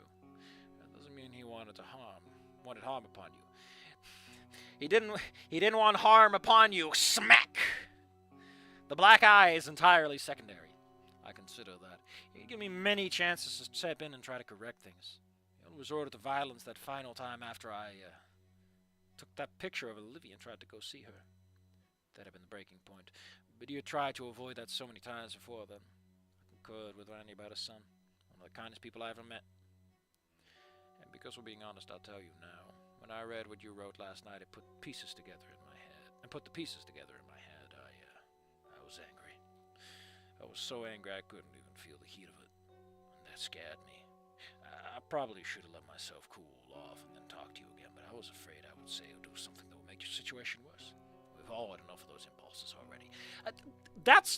You're like a 50-year-old man, Randy. This should come naturally to you. Like, at this point in your life, you just kind of know when you're going to go off the wall and you should probably go to bed first. So that's good, because he did. That surprised me a little. I'd known Randy could get annoyed, but for him to grow so angry he was afraid he would do something he'd regret, it made sense, but I felt terrible about it. And if it needed to come out, I felt awful. I understand, I'm sorry, I wrote. He nodded before continuing. Again, you might want to spice this shit up, or just stick to the fucking text. Also, stop this. Come on. This is super easy to catch during editing. You don't need the sentence at all. You don't need that much to make a dialogue work. You can focus on the talking. Use descriptive text when characters do things that characterize them. Otherwise, stick to the talking and the thinking. If you're doing first person, you have to stick to the thinking because the thinking is part of the process. But you know what I mean. When we got home, Damien, he didn't even make it out of the landing. He sat down to take his shoes off and fell asleep right there. As heavy as the subject matter was, the mental image of Damien falling asleep like that also made a small smile creep across my face. That was very him. Was it? The anger that had been roiling in me had cooled a bit, both for the worry of my boy and because of how silly he can be. And just because of how silly he can be. I'd almost have stirred him, but the moment tickled me so much that I went and got soft to show her. I'd explained that we both played board games with you and the Damien fell asleep in that position, and she laughed. That's the first time I've seen her in high spirits about something so small in a while. I really think that moment helped us relax a little. Damien does it again! He chuckled to himself quietly while shaking his head, remembering the moment. I would sense he would be reminiscing, fondly. He then took a breath and continued. After I put him to bed, he didn't even wake after I was carrying him. I talked to Soph. I told her everything you told me, and she got mad too, honestly. But I think she was more mad at herself. Like I told you, she'd been the one to suggest cutting Olivia loose when she graduated to save those that could be saved. He said the last bit as if something unpleasant tasting in his mouth. I nodded, recalling what he had told me. Stop remembering! We know this! We were there! You wrote this shit out! Like, yes, Inco is probably thinking about this. Unless this is plot critical, get rid of it. Just let these big, sexy chunks of text just sit really close together like a bunch of boobas. Like a nice set of butt cheeks. I mean, this thing does do longer sections of text, but you can have them adjacent, Get rid of this. Get rid of this one, especially. This, you don't need this. This can just be appended to this. Have some confidence, buddy. I know I'm angry, but, this is nothing to something levels of angry. This is just like, come on, man. You know what you can do. I believe in you. And all that stuff. I'm gonna throw some words into Google Translate and pretend to sound Japanese. I think she shifted the blame onto you. For a moment, at least. She said it suddenly made sense. Brought her out of her shell and then hurt her again. Saw for sure mad at herself and not realizing that Olivia was putting herself out there and being hurt again would obviously make her lash out. We were just seeing a child throw a tantrum. We were all just seeing a child throw a tantrum for no reason. Not what was really happening. You brought her out of her shell only to shove her back in again. Yeah, we get it. I mean, admittedly, that's part of the point, is that you hammer that shit home. But personally, I'm just salty on this because I've seen it done very poorly lately. Where it's like, my man, yes, but now is not the time. And this is fine. This is literally the time. Except, is it? Because he said it verbatim. So you're just doing the fucking anime thing of yeah, X is Y. And it's like, stop treating me like a fucking moron. I can read. That's why I'm here. I have 2 brain cells, and they are rubbing together very vigorously. Sparks are flying.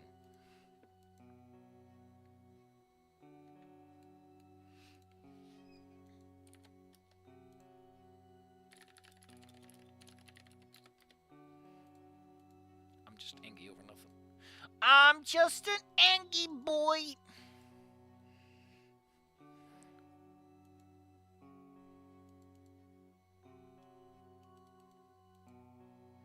Although I'm looking for something, give me a moment.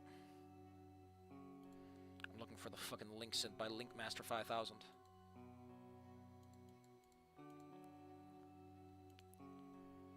How about YouTube? You bring me to the fucking comments in my comment studio, you bingus. And she was a girl. No, wait, no. The funniest one I ever heard was he was a girl and she was a boy. And they just stick with that the whole way through. It's fucking great. Because every time you're like, wait a minute. Just one diddly-yarn minute there, buddy. Hold those horses.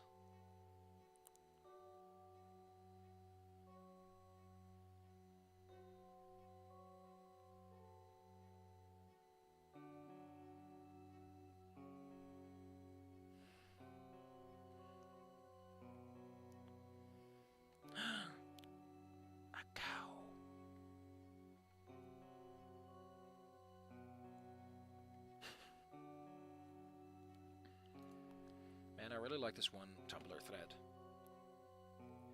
This one fucking Tumblr thread. That's like... The problem with D&D being a monopoly is that imagine if Family Guy was the only cartoon. And someone invites you over and there's like, oh, shut this cool new thing. And it's just fucking Family Guy of American Dad. American Guy and Family Dad.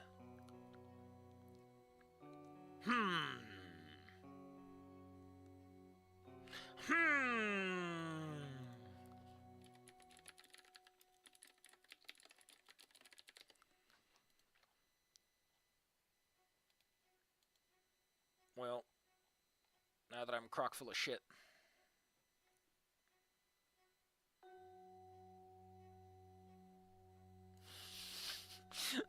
What the fuck? Ah! Whoa!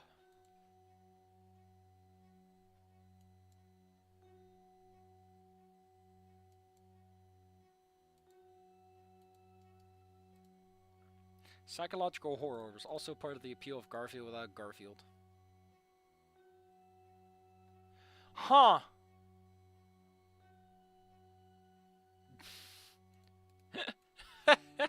Oh, this is just cute. It's a poster of a wild boar. It is dangerous! Wild boar, come on! Oh, I know exactly who needs to see that. And then we're gonna go back to track. I need to fucking focus. I need to focus my brain. Oh shit! I just realized. Why are they called Snoot Game Fics? This is Wani Gator. Safi, you gormless man.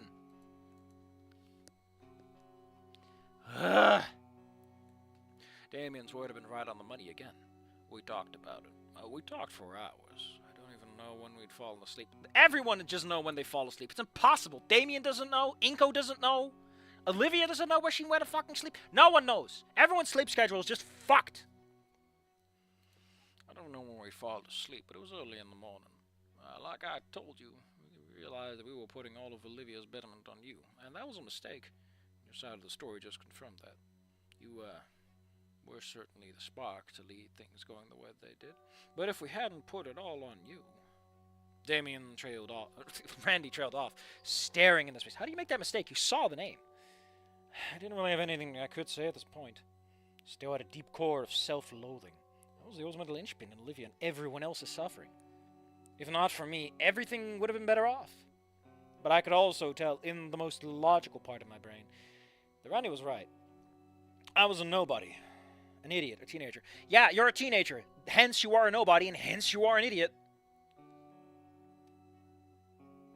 Admittedly, and I think this is kind of interesting, this sounds like a critique of Snoot Game and Wani as a whole. You know, it's like, isn't it kind of weird that all these people expect some dipshit teenager to fix their children's problem for them? I don't know, Naomi. Maybe you should get a psychiatrist. Instead of fucking Anon. Like, in 3 out of 4 endings, Naomi, shit goes bad, okay? At least Inco has like a 1 or 2 out of 4, depending on how you look at some of the endings. Maybe even, I can go with 3 if you want to.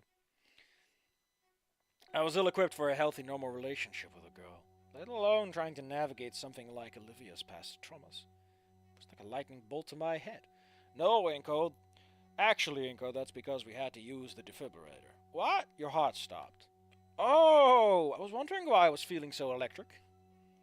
Mr. Electric, send him to the principal's office and have him expelled. What a weird time to bring that up. I wasn't about to forgive myself. My personal sins were far too numerous. It's more like one big sin, you know. They almost made me kill Olivia. Manslaughter Olivia. Manslaughter Olivia. Also, Olivia technically did it, because the story refuses to have anyone else be at fault. But as I thought out, I realized that, honestly, really everyone does suck here. Go on Reddit, you dipshit. And for all the hatred I directed at myself, if I shook on the burden of mistakes people made outside of my control, then things would never get better. That's all I wanted. It didn't matter to me if the better outcome included me in the end or not. But for the pains, and more importantly for Olivia, we all needed to step up and correct our own screw-ups. I took my notepad again. I want to make things right. Randy read out my words and looked back at me, pulled out a very gentle smile. Me too. Fortunately, it was easier said than done. Especially since I was told that Olivia does not show for a while. Oh boy. Randy had to head home to help with something. Now that the big important event of the day was dealt with, and over the last few hours of thinking to myself, I'd come up with, precisely nothing. There was no obvious, let alone easy path to fixing this mess we found ourselves in. It was deflating, I admitted to myself. But maybe things worthwhile aren't the easy ones. Randy was clearly hurt about what I'd done, but I think he was blaming himself just like I was blaming me. We were both comrades in the inward-facing turmoil. He clearly wanted to make things right and was willing to forgive me for what I did as long as I kept being honest and trying to make an earnest effort to make amends. The good news was that was absolutely my plan. The idea of ever returning back to that spineless, sniveling, backstabbing cretin I was before I got hurt melts my stomach to roil. That sounds like severe brain damage, buddy. It's rare to change like that. I guess brain injury would probably do that to you. I mean, his jaw doesn't work. I couldn't help but give myself a rather dark smile at the response to that thought. Maybe some brain damage was what I needed to fix my brain. That was admittedly a pretty gross thought, but I felt like it was at least somewhat deserved. So Randy was willing to walk this road with me. That was probably the biggest, scariest starting hurdle to all of this. Next was Damien. We still needed to have our talk. He said he couldn't forgive me yet. I think. And I don't blame him at all. Out of everyone in the equation, Damien was most likely blameless for how things went. He was always putting himself out there, acting like a mediator, trying to keep everyone cool and collected. Randy was amazing, and if I were religious, I'd actually put Damien up for sainthood. A good saint is willing to punch a bad person in the face. I'll give him that much. When I resolved that he was the next step on this road to repair, I shot him a text message. Hey man, if you want, we can talk. It was in the evening now, so I didn't expect him to come back to me until tomorrow. It was fine. I was in here for another week at least anyway, so you know where to find me. I idly fiddled with my phone. I hadn't paid much mind since Randy bought it yesterday. But I didn't have anything better to do now anyway. It was a larger model than my old one.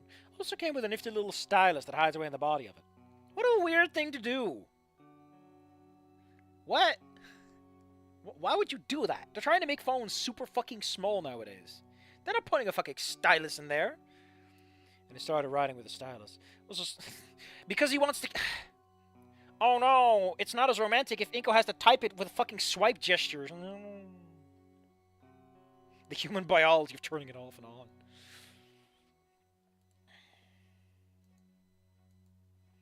We need a new song. Let's find something.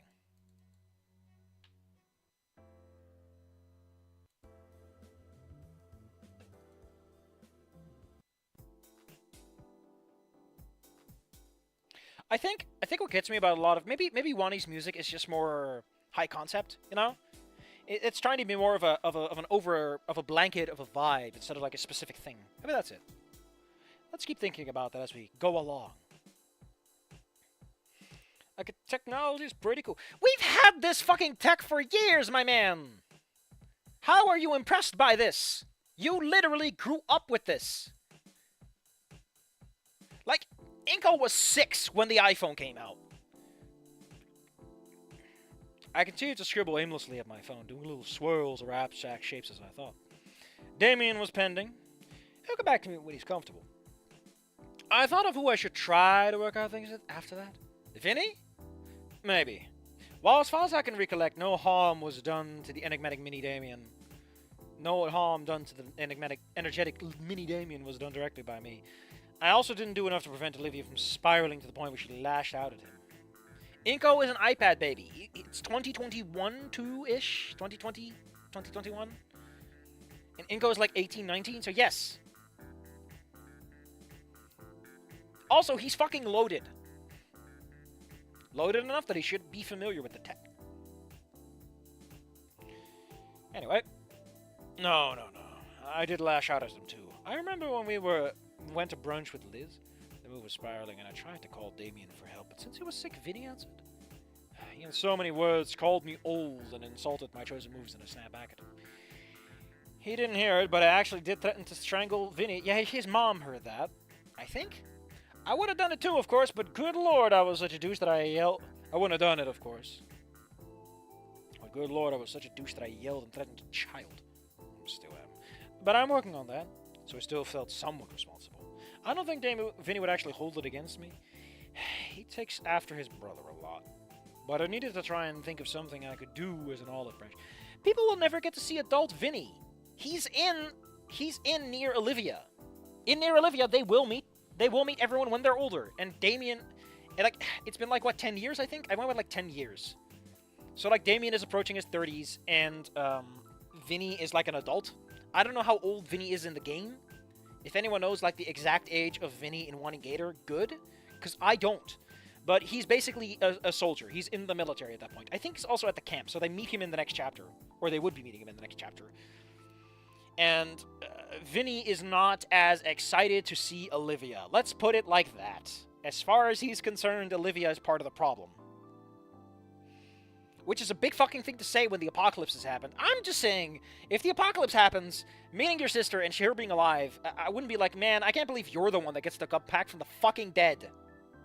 Ugh.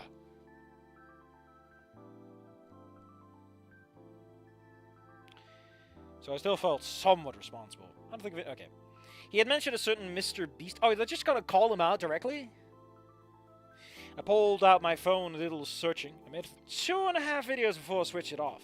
The topic of each video was kind of interesting, but the frenetic editing style and quick pace disoriented me, so I couldn't focus on what was going on. Yeah. Sorry to tell you, Inco, but you might be an iPad baby, but you are not a railway runner's baby. You are not of the TikToks. God, maybe I am an old doo-doo fart. Still, it was that of video games, and I sucked at both. I don't know, look up something else on YouTube, like a fun documentary. Jesus. But maybe even trying to partake in what he liked was enough. He also liked hockey, too. I know you can play hockey on the streets and stuff, not just ice. Damien and Vinny were pretty sports-oriented, so maybe he had some of that equipment. Damien probably would be down for joining him, too. Solly's regimens have made me less pathetic. Maybe I could keep up enough for it to be fun? I'll jot down a note on my app for that. Yeah, hockey with Vinny. That might actually work. My next thought was Liz. Again, I didn't really feel like I screwed up things with her that much directly. But that lunch date went poorly, and obviously me being antagonistic with Damien certainly bled over. She would always go to bat for him, so if Damien was against me, Liz certainly was too. I mean, best case is Liz is like, it's not my fucking problem, is it? I mean, her problem is that Damien has a problem. So, like, that best case isn't happening, but you know what I mean. Unfortunately, I don't really know this that well. She's wicked smart and had her, honestly, probably Damien's lives planned out for the next decade at least. Talented artist in her own right, she was ready to make strides and opening a business the second school was out. You got a couple more months for that one, buddy. But outside of that, I barely knew her at all. Trying to make amends with Liz would be challenging. She'd probably try and brush things off to take a path of least disruption like she had done other times when conversations got dicey. But out of respect for both her and Damien, I would need to handle this properly.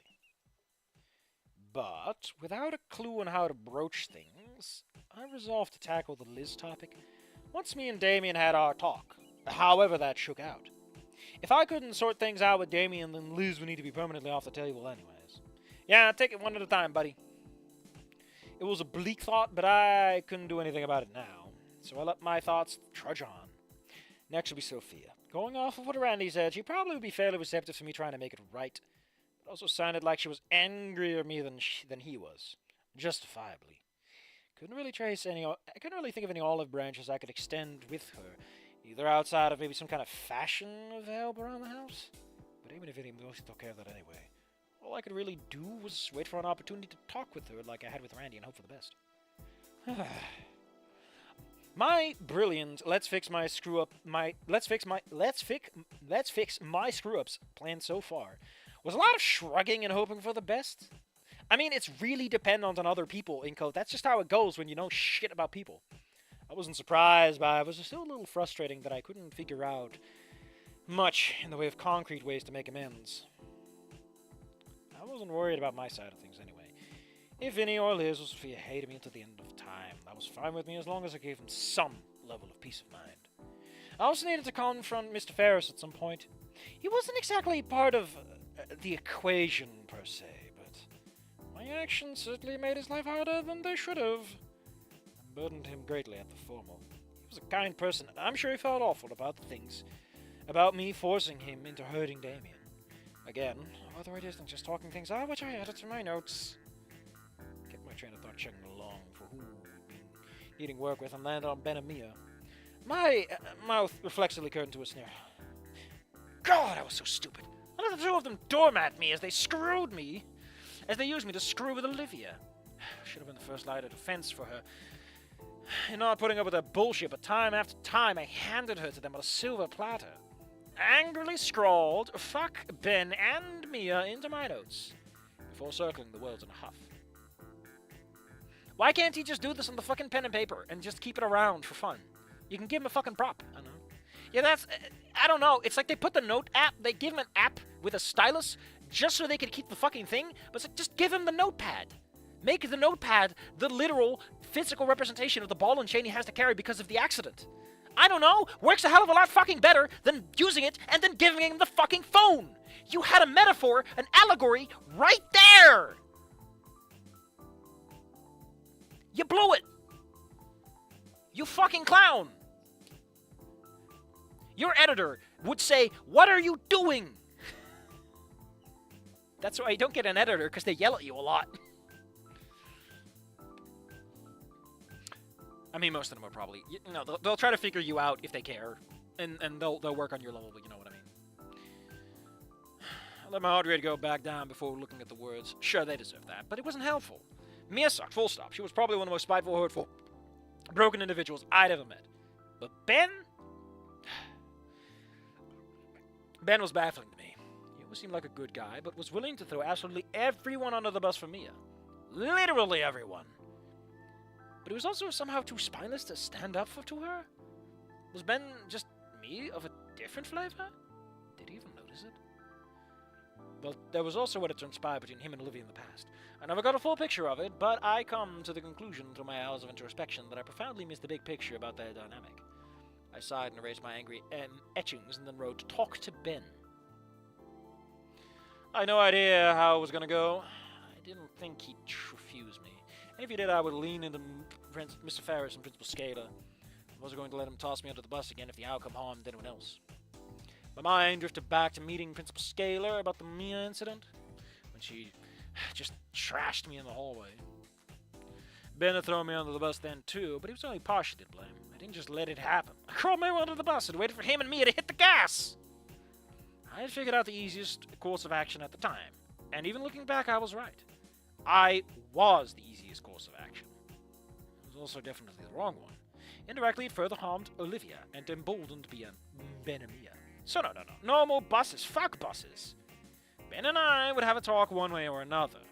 I refused to let him McKnight his way out of it when we did. My thoughts shifted laterally to Scaler. I felt bad for her. She wasn't the best principal, but she clearly had too much on her plate, and her caffeine addiction was going to kill her in another 5 years. She kept it up and trying to stay on top of everything. But at least she was trying.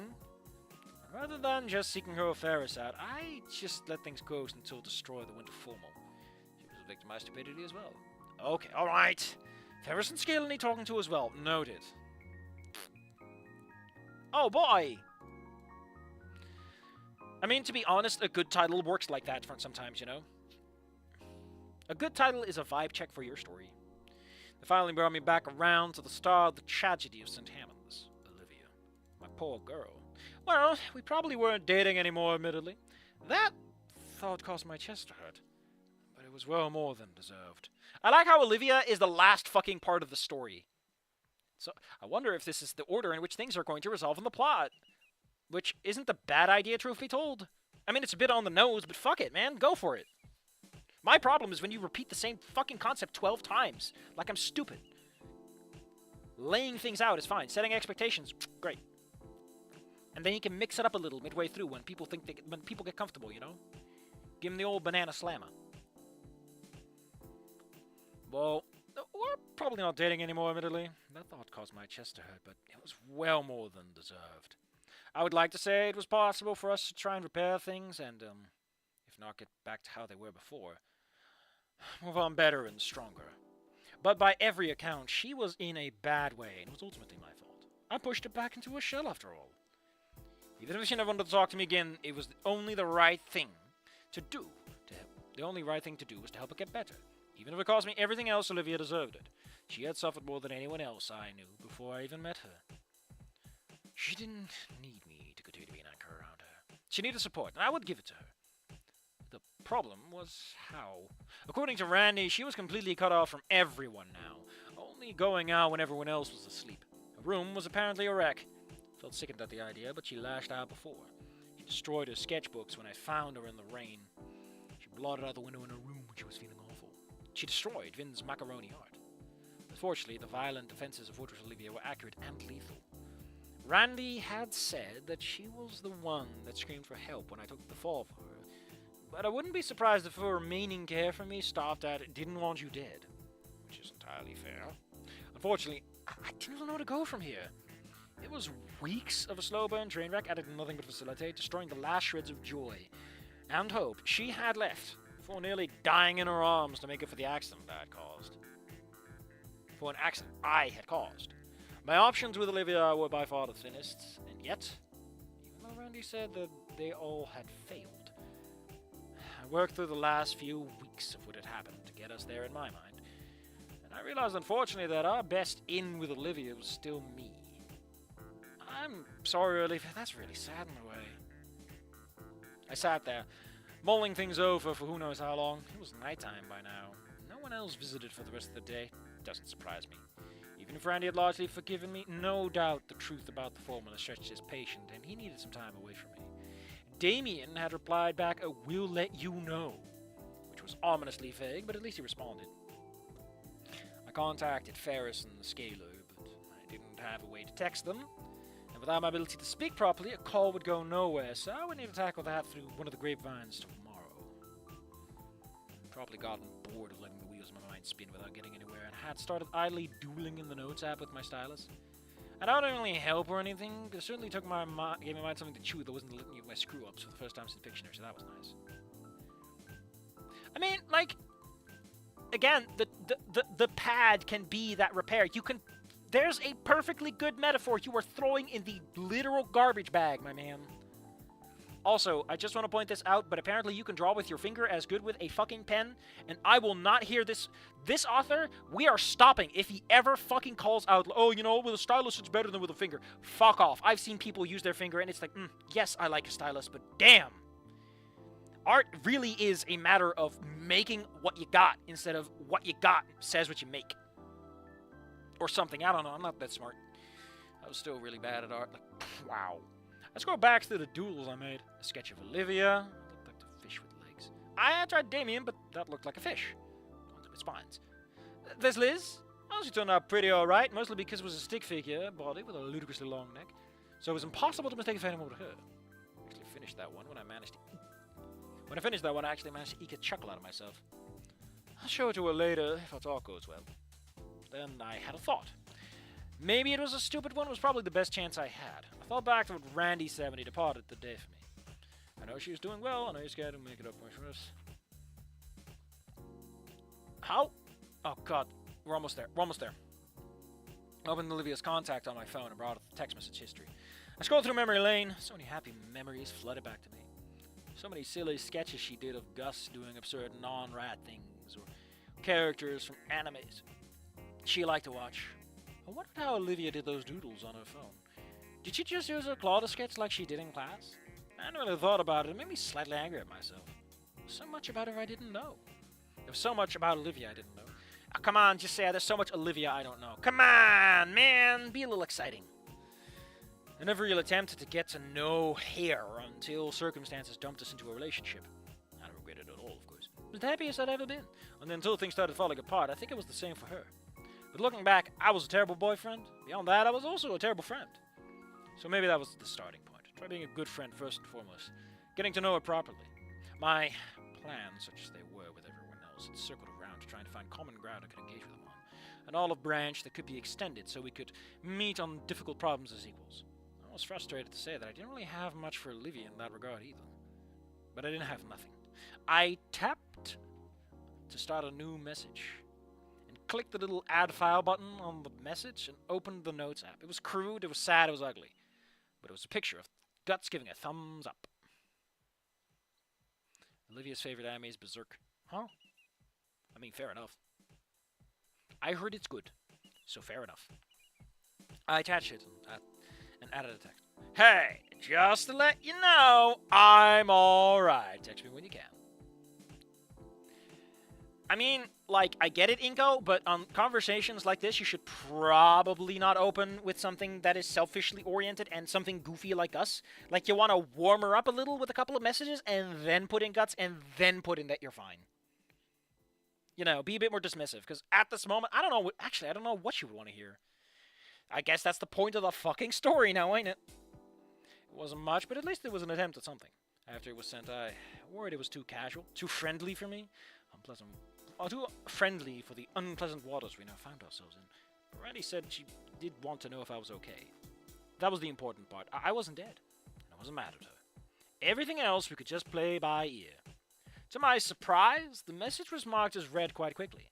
I watched my phone for several minutes, looking if she would reply, but it didn't prompt that she was typing. The terror I felt at the sheer notion of even asking Olivia before oddly never materialized to me. I think between being honest with Randy and hearing his words about talking to Olivia gave me the inner strength to just go for it. And it may explode in my face later, but it didn't explode immediately. Let out a breath. I didn't realize I was holding Lean back into my pillow. That was fine. She saw it. She knew I was alive. One step at a time. We'll talk when we're ready. Wow! There's only 2 comments because this guy uploaded everything at once, I think. Anyway, chapter 2. That was alright. That was nice.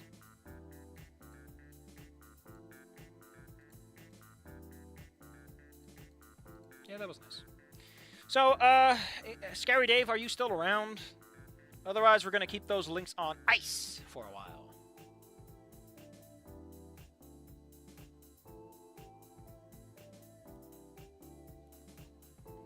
Apparently, Damien is sick next time.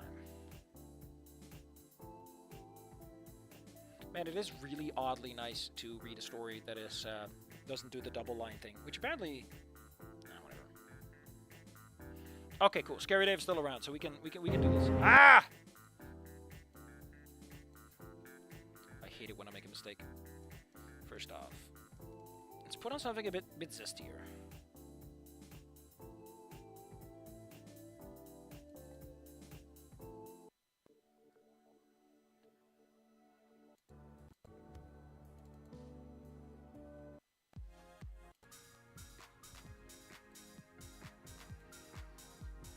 Fnag? Who the hell is Fnag? Nerd Fang. I mean, I kind of dig this nerd design. It's very cute. It's kind of goth, kind of nerd.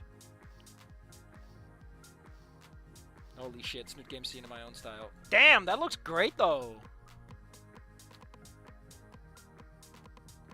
I don't know if I like Anon with hair, but I do like what he did with Fang's hair. So many people aren't really doing much with Fang's hair, and it just feels so wet look, and I'm like, Fang does not work with wet look. Fang, you have giant fucking feathers. You don't work with wet look. Fluff that shit up. Olivia's new style. People are gonna flip. It's not an anime. I know someone who needs to see this, though, because he likes this stuff. Alright. Next up on the list. You can all read along by going to a polite reminder. That's the community post.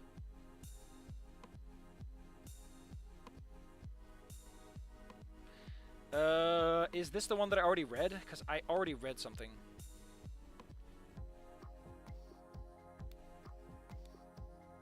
What happened to Exit 665's funding? What a weird thing to put in here.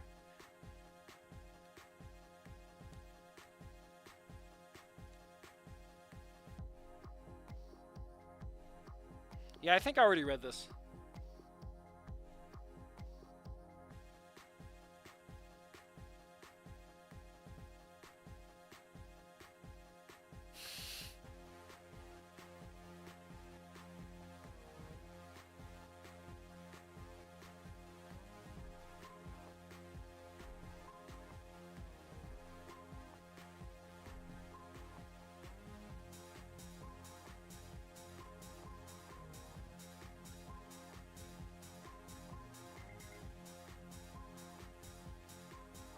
I don't know, man. Art really isn't society talking to itself.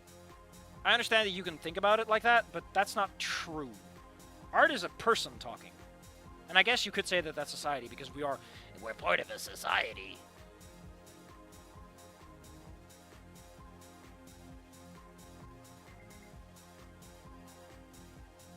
But I think that art is it's a bit less grandiose than that. Art is people making sense, and then they just talk to someone else about it for some fucking reason. She can't be that bad, right? No, Mia is that bad. Kill her with hammers.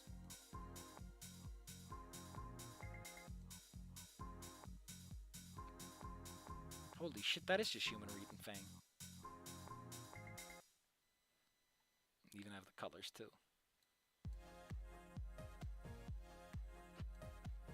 Where was this song? Fang, another kid boffed in the booth.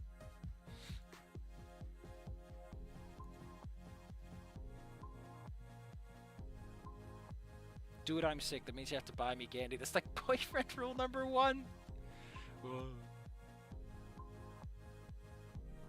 Lie back to...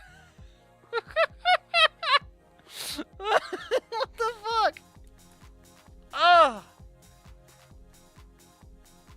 You're her lawyer, defend her. Man, I forgot that like the lighting in the bathroom scene is pretty good, but I really do feel that like I don't like Fang's hair, okay? But part of that is because I really don't like what Goodbye Volcano idea with the character in terms of design, because the fucking engine just shat itself. Dude, Benson's gonna be pissed. The lovers. And those dogs got some snoots. A cute background character named Grace.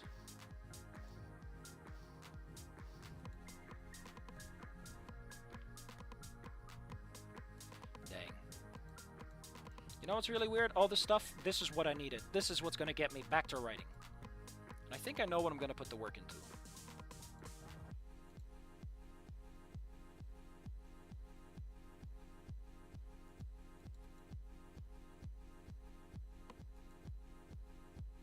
Oh no.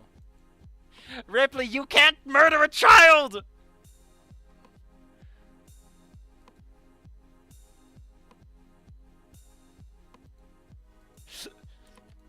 That's murder, Ripley! I don't care what your lawyer says!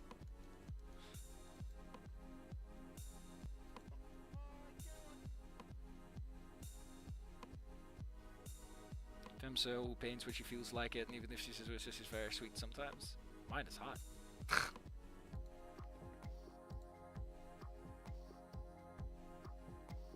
And something less boring. Listen. Let's turn off the music for a hot minute, okay? I have serious objections to what Encore is doing. Like, I get it, right? Encore makes a lot of sense to a lot of people, and I'm mostly upset about Encore because I can't do voiceovers, and I have to actually listen. But I just mentioned that having voiceovers does kind of ruin your capacity to enjoy the music. Admittedly, the commentary is what fills out the dead space. That's what really makes it bad. But my real problem with Encore is, I don't know, man. Like, the fact that it looks a little shit is part of the arrangement. Like, listen, I know that Wani has the better art. But fuck if I don't like the jank of the other stuff, okay? I don't know. I don't think I could ever really enjoy it as anything other than its own product.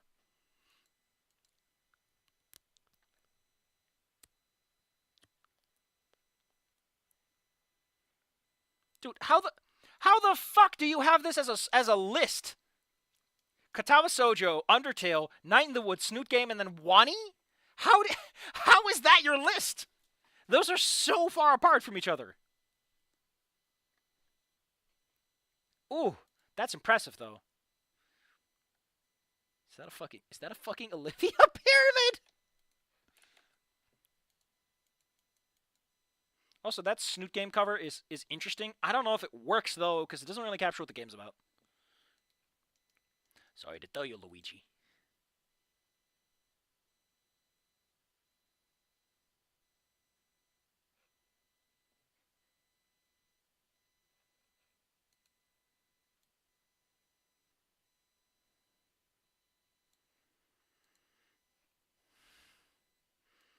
This is so cute. The Snoot Game experience. I mean, admittedly, I think the thing that will forever stick with me is Fang checking Anon out, and it's just like played completely. Anon's not into it. Babe, I love you so much, it hurts. Oh, kiss me like Man, I love this raw puppet pals energy. Okay, we're putting this one up where the kids can see it. Hold up. We're sharing this one.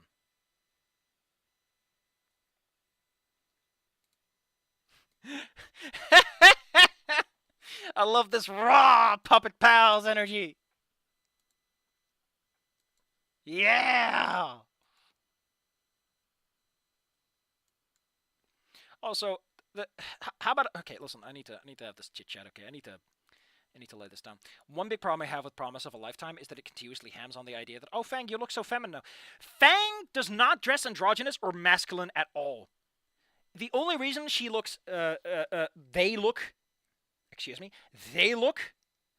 masculine in Goodbye Volcano High is because she has the body of a child and is this blocky thing that everyone else is. Everyone is blocky in that, so Fang also looks fucking blocky. Fang does not dress androgynous. And I know, you don't have to be androgynous to be non-binary. I'm just saying, it's like, come on, man. We're not there yet. We're not there. We're not at the avant-garde of gender yet, buddy. You can't do that, okay? You just can't. Unless you want to just make it for the queer circles, in which case, go fucking nuts. But you're not there. You're in public, selling your game for money. Oh, she's eating the... the Dino Nuggie! I love it. Oh, it's in several different... Oh, shit! Okay, fuck. I gotta share this, because Listen, I need you to fully understand that I'm in fucking love. I am in love with the Yoshi. I'm in love with the Yoshi from Paper Mario. The Odd Parents one is neat, too. I kind of dig that one.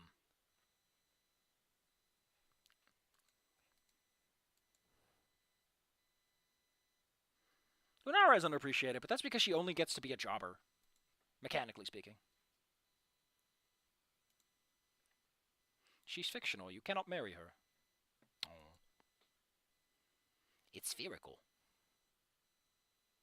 Man, Naomi with the braces is cute, though. Anon lovers.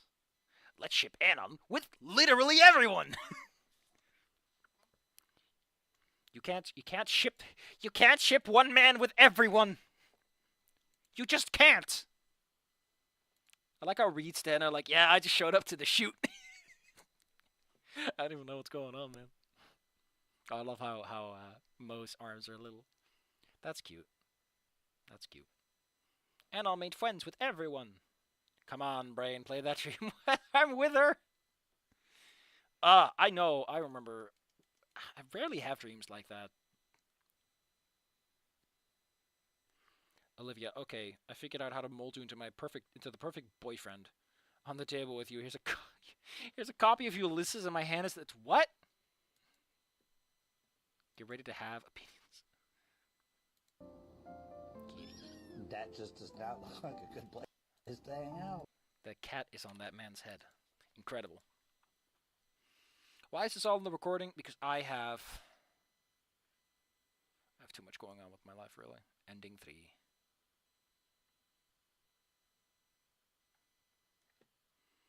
It really does surprise me that some people just like Ending 3.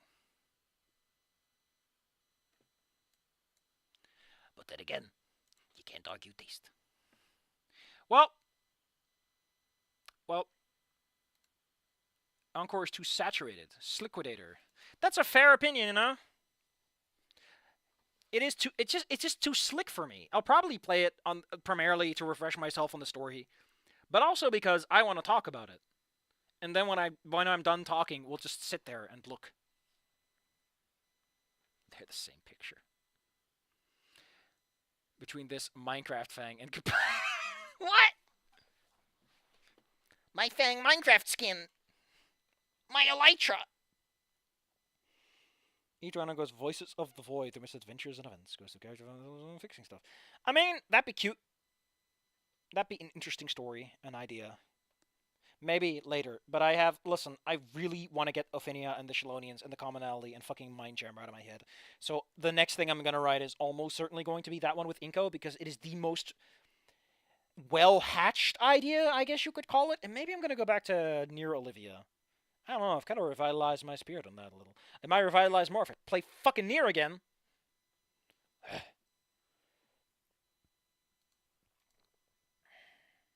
Anyway, thank you all for coming.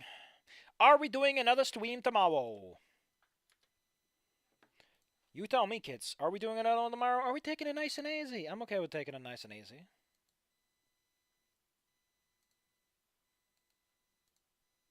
Mega Man Twitter, formerly Mega Man X. Oh, that's fucking... That's...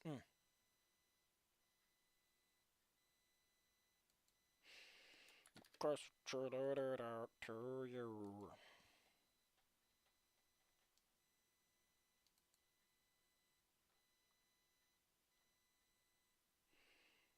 The guy I've been yelling at still hasn't said shit, so...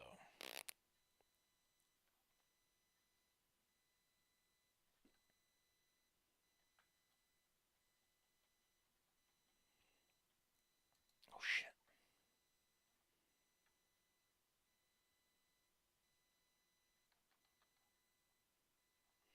Is this still that one fucking conversation? Jesus!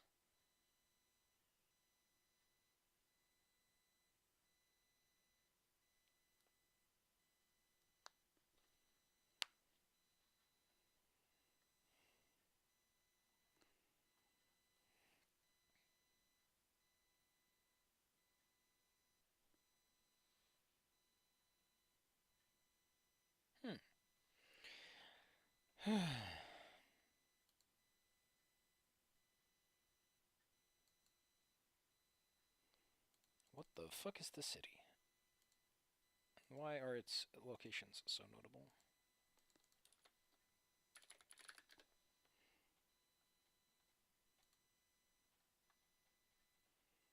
Why is the city so notable? Someone puts up a map of, look, this is the year they were built. What happened? Oh, no, that's across the century. I thought that said, like, 90s.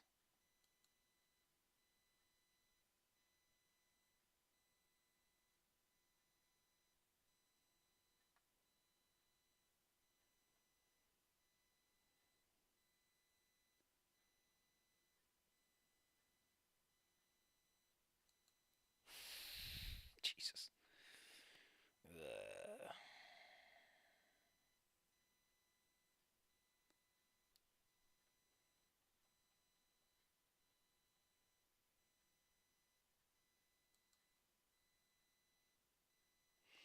You temporarily ran out of Reddit links? What an idea. Finish Serious Sam as you mentioned at the start. Ah, Senator, come on! Go easy on me, okay? I have so much life left to live, and you're putting this on me? Oh, man.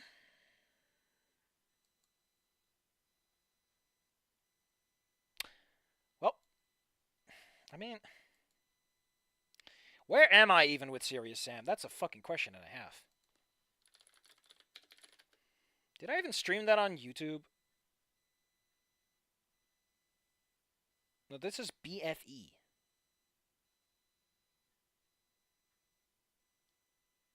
Yeah, BFE is just that's 2015 too.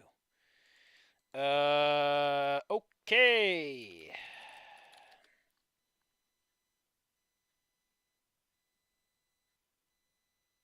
Oh shit. Those videos are just not on here, huh? Well, first encounter is taken care of. Second encounter is only part 1. I was thinking about the Xbox one, though. I don't know. You will play Peak Creation Engineering game. I mean, Serious Sam was fine. I had the one for the GameCube. That was fine. I like the beam weapon. I want the fucking Syrian beam weapon. I don't know why, but the effect is stuck in my brain as being kind of neat. And there's like a little ult charge. It goes.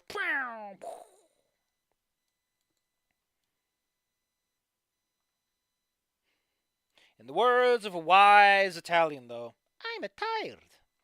So, we're not doing a stream tomorrow then, I guess. There simply is no market, and I must follow the market research.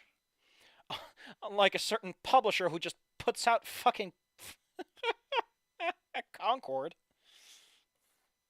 I laughed so I could stall for time and remember the name. Or as that one song goes, 100% reason to remember the name. It's 50% skill, 50% will. Wait, I ran out. Hold on, I need to get a little calculator.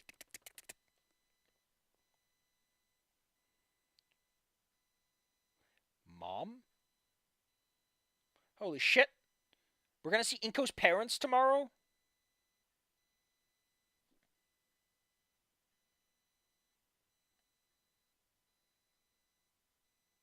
Needlessly high-end SUV. Yeah.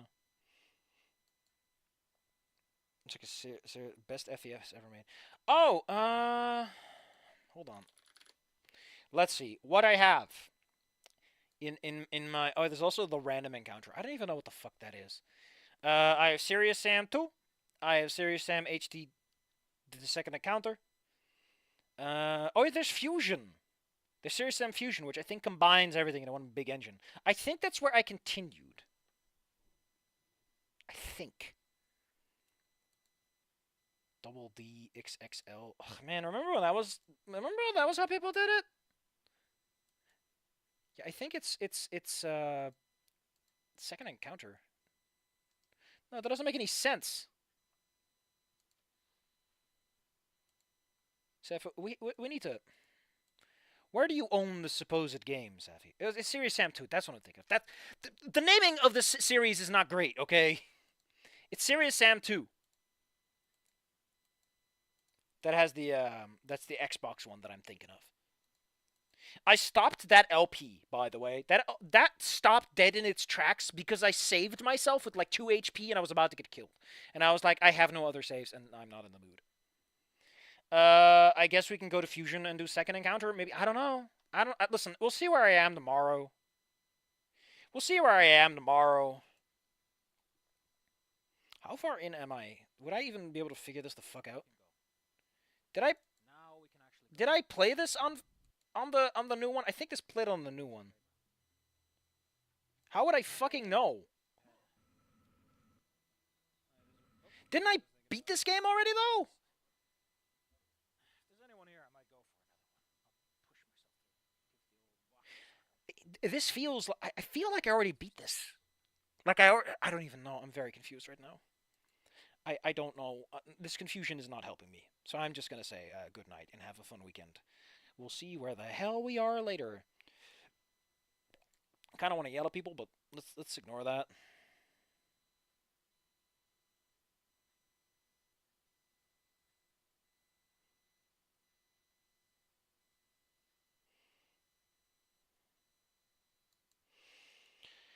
Maybe I'll go and write a little. Anyway, you were all a great audience. Thank you for coming. It was nice to see Como showed up too. Don't know if he'll see this, but I probably won't. He'll probably just watch the VODs, if anything. Should have said that earlier, yabengas. You know, I know how I want to end this.